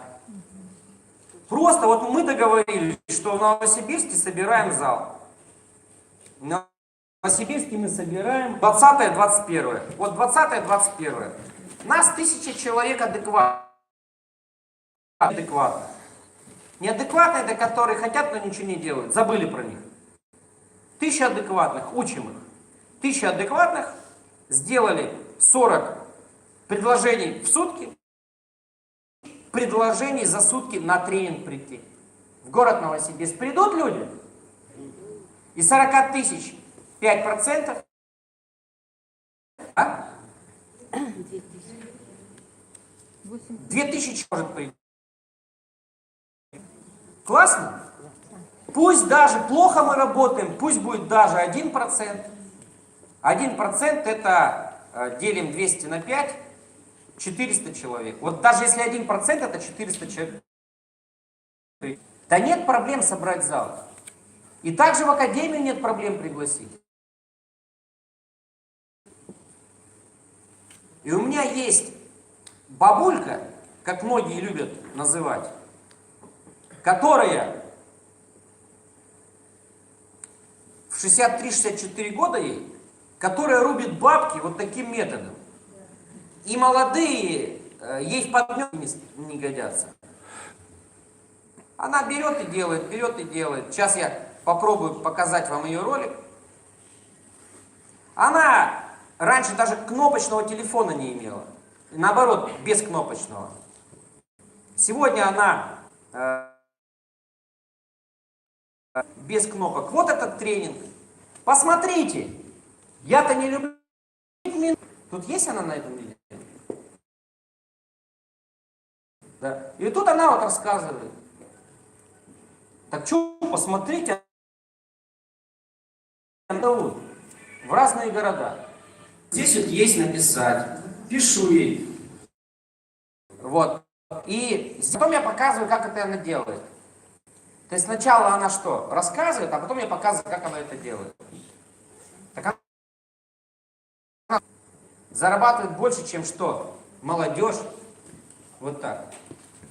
Александр спрашивает, кто придет в зал по моему приглашению, подпишется под меня? Конечно, вы же ему даете ссылку в академию, вы ему даете ссылку. Когда люди поумнеют, они никогда не будут бедными. Они всегда будут богатыми. Без продукта бизнес не построишь. Вот это вы, 4, и делают то же самое. То есть ваша задача показать пример 4. Они спрашивают, а как ты сделал? А ты говоришь. Так же. А потом они говорят, что ты делаешь? Я приглашаю 4 человека. Человек в магазине покупают на $1800 продукта питания. На $90 покупается 70 дней продукта. И это получается на месяц. За такую структуру вы получаете $500 каждый месяц. И вот у меня вот бабулька, как вы это любите называть, в 60, порой она зарабатывает по несколько тысяч долларов. Но $500 минимум она всегда ехать рассказывать. 3 врача у нее в Москве подключилось, представляете? То есть 3 врача в Москве, она, вы любите бабульку. И 3 человека у нее в Москве сделали серебро. Рано. Только не может быть богатым. Потому что человек, который делает, он не может быть нищим. Так? Академия. Вот в этом-то и суть. Вот академия, она дает что? Ссылку. И не надо быть выгодным. То есть суть заключается в том, что она дает ссылку на академию. И люди в академии получают знания. Вот. Ей не обязательно где-то. Ей даже, может быть, никогда туда приезжать не придется. Они будут сами это все делать. Вот ваши $500. Но Если вы не научились, не заработаете доллар. В смысле, если вы начнете масштабировать, то сеть вырастет. Если у вас люди будут зарабатывать, у вас будут большие доходы. Но вот это вот то, что я хотел бы вам сказать. 10 марта в городе Иркутск тренинг живой. Есть возможность — прилетайте. Нет возможности — приглашайте. То есть решать вам. Новосибирск 20-21 марта, Москва 23-4 марта. Все, пробуйте эту схему, она 100% работает. 100% работает. Плюс подключайте WhatsApp, Telegram, Skype, знакомых, звоните, пишите. И вот этот спич, что давайте не рассказывайте, давайте только вот, что новичку, что по продукту, что по бизнесу, что по продукту, что по бизнесу. Добавляйте чаты, добавляйте в академию. Всем нужно настроить академию. Вот смотрите, с Москвы пишет девчонка, Нина Степанцева. Благодарю за супер тренинг, круто. Я поправила свое здоровье и начала приглашать своих знакомых. Сейчас уже мне делают комплименты, осваиваю интернет. Классно? Видите? Хотя для меня они не бабульки, ну не нормально. То есть он не может быть каким-то дедом старым. Я этот пример всегда показываю на газете. Сколько лет? 67. А? 67. 68 стало, да, или 67? Не-не-не. Ребят, полностью Газманов. То есть я не считаю, что он какой-то дед. То есть ему 67 лет точно. Как он выглядит?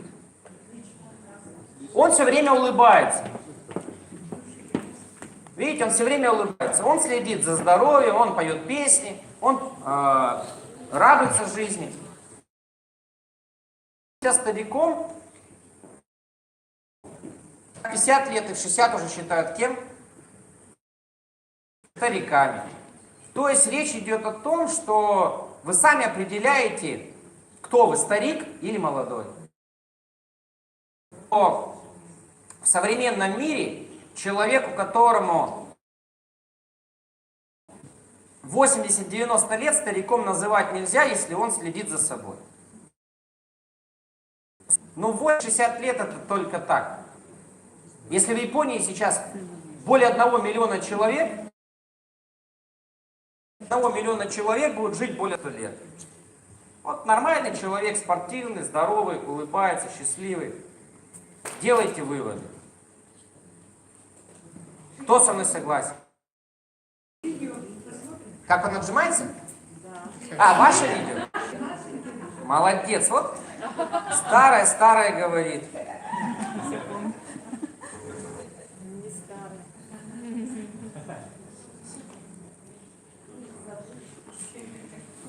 Вы, по-моему... Во. Молодец. Смотрим? Да. Привет, друзья. Тренинг в самый большой город, который стоит на вечной мерзлоте. Здесь температура до минус 60 градусов доходит. Обещали полный зал, расстроился. Успех вместе! Что мы делаем? Уруй! Уруй! Уруй! Мы молодцы! Трансляция идет более чем на 100 стран мира! Присоединяйся к команде «Успех вместе». Будем помогать людям в области успеха, в области здоровья. Ждем вас в Академию! Успех!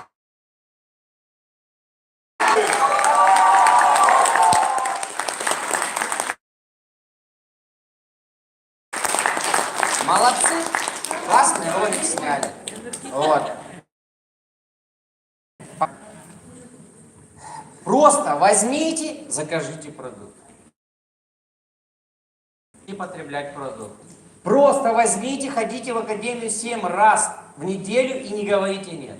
Просто возьмите, приходите на 2 минимум живых встречи в вашем городе. Просто возьмите, проводите 7 живых встреч в вашем 40 человек по схеме, которую я вам показал. 10, 10, 10, 10. Контакт, Facebook, Одноклассники, Инстаграм. В свой город и в другие города. Просто возьмите. Это так просто. Элементарно и доступно. Успехов и процветания! В следующий раз в Якутии установим рекорд.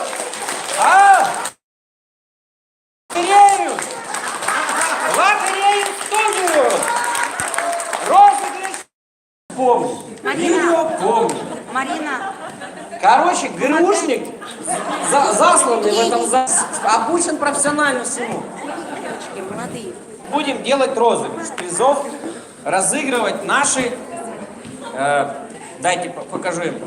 Будем разыгрывать Варвара, беги. продукты. Что прям? Варвара. Разыгрываем. По 3000 рублей. Каждому 4500. То есть, если не партнер, это 4500 подарок, если партнер 3000. Круто? Да. Вот такие щедрые. Сертификаты по 1500. По 2000. По 2? По 1000 рублей на просмотр. Ну что? Делаем тогда розыгрыш.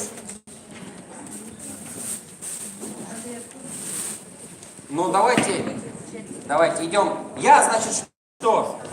Жу. А это только среди кого?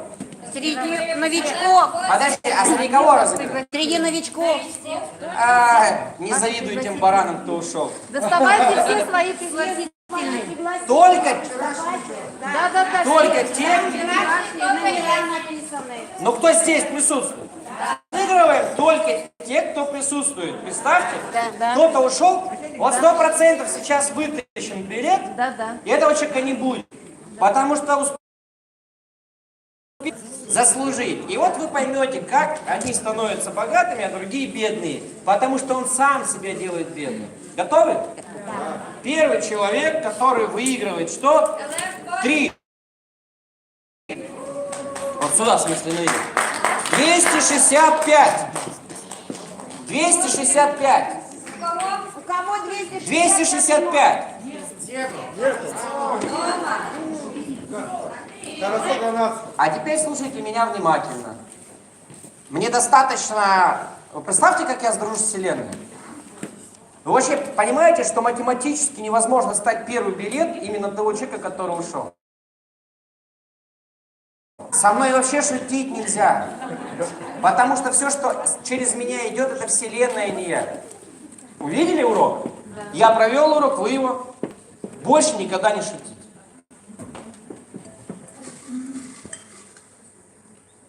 Номер 33.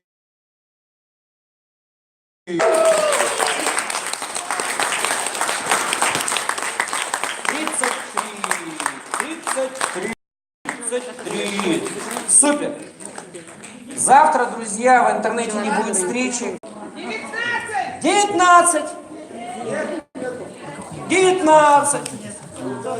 Ну ничего, дорогой мой друг, зачем тебе, допустим, 4500 рублей? Мы их сейчас другому дадим. Да? Тебе?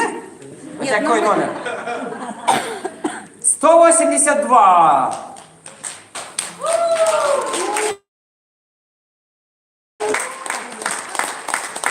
Вдруг, как в сказке, скрипнула дверь. Все мне ясно стало теперь.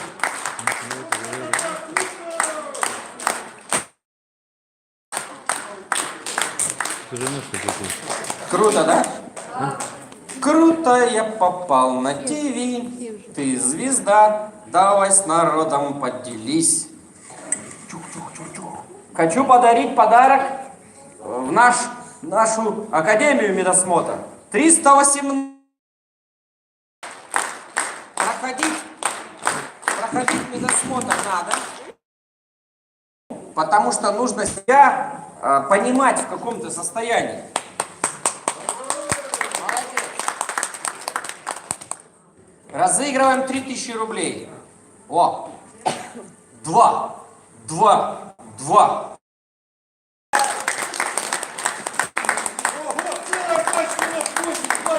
Еще 222. А это...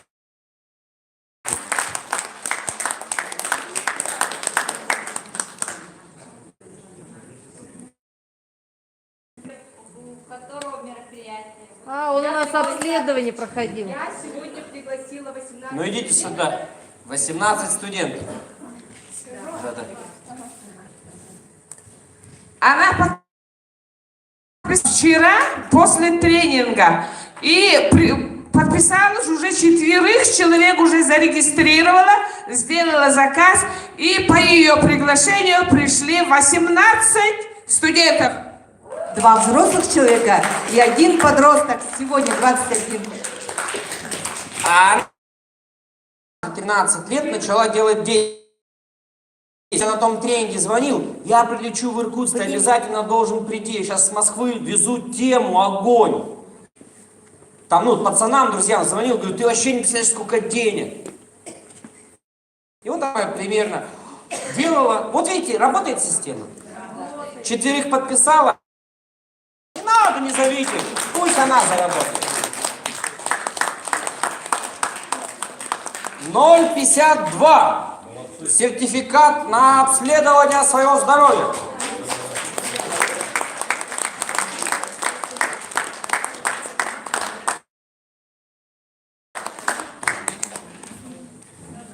Оп.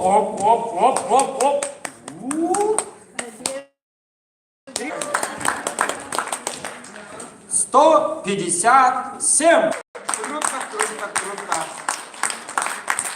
Круто.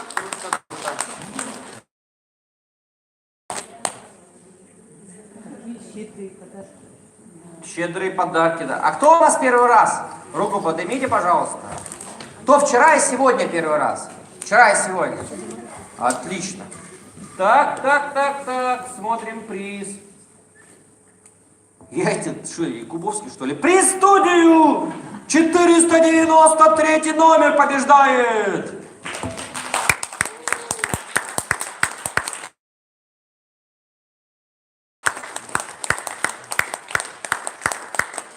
Следующий приз 3000 рублей. До этого разыгрывали здоровье. 479. Как фартануло вам, женщина, как я рад за вас. Мой любимый номер 13. Кто у нас 13? Вон она, зайка. 13. Ура!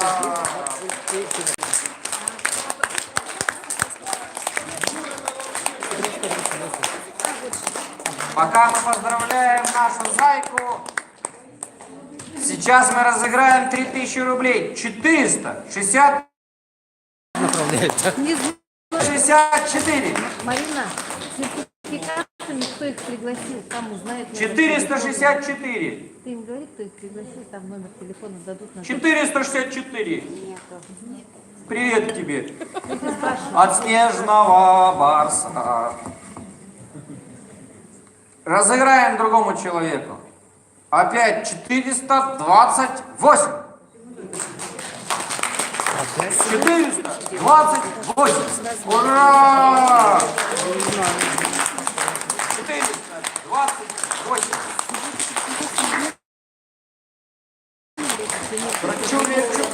Кричу, подарки подарить хочу. Он трехзначный. 2, потом 0. У кого уже совпадение, руку подойти? 200. Могу, субботу говорю. Ушел. В одну семью пришло.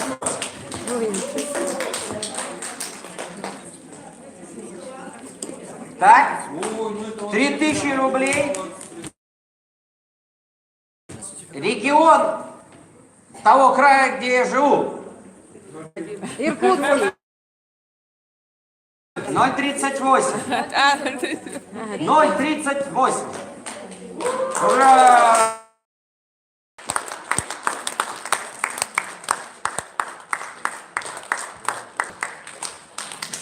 Дора.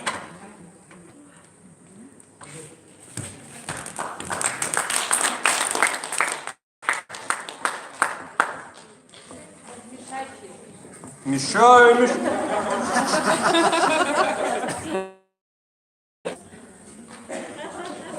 Это я уже не Якубовича вспомнил, это я уже вспомнил русское лото. 135. 135. 135. Благодарим тебя, дружок. Вместе сидели, вместе убежали. Да? Ну вы даете. А как так-то? Ну мы тогда как сделаем? Ну, подай. Кому передадим? А? Оставим того девочкам, оставим, а они потом... Да. То есть ваша пачка, да, будет? Будет в офисе. В офисе придет. В офис Все, вот в обмен на Последняя пачка. последних 3000 именно на сегодня. Крайняя.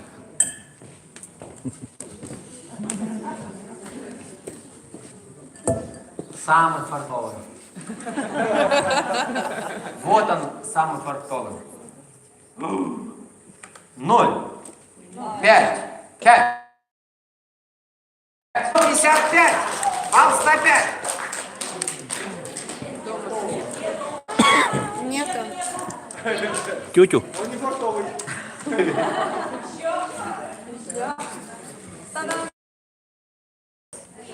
6, 2.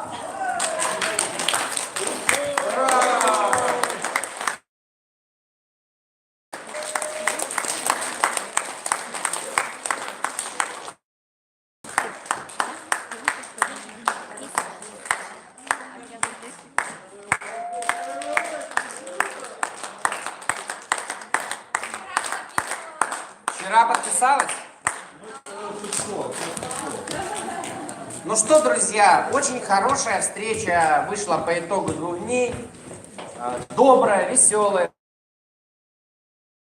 С большим прицелом на будущее каждого. Теперь понял, что не бывает слова «бедный», бывает слово «глупый» и «ленивый». Потому что бедным при жизни быть невозможно, потому что смотреть на звезды – это уже богатство. Верно? К сведению новых партнеров, у нас каждую субботу в городе бывает городская презентация. Это по проспекту Ленина 58 с 11 до 2. И давайте мы нашего наставника поблагодарим, наших лидеров поблагодарим, что приехали к нам, дали нам такую информацию. И приглашаем вас в этом году еще раз. Давайте поаплодируем.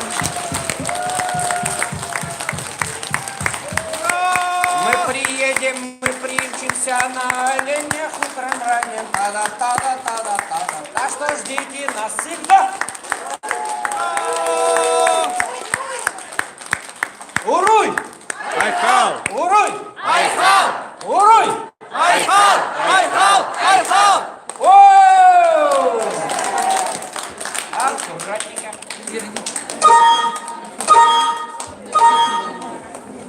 Кто желает фотографироваться, давайте обычно фотографироваться. Марьяна, Оля.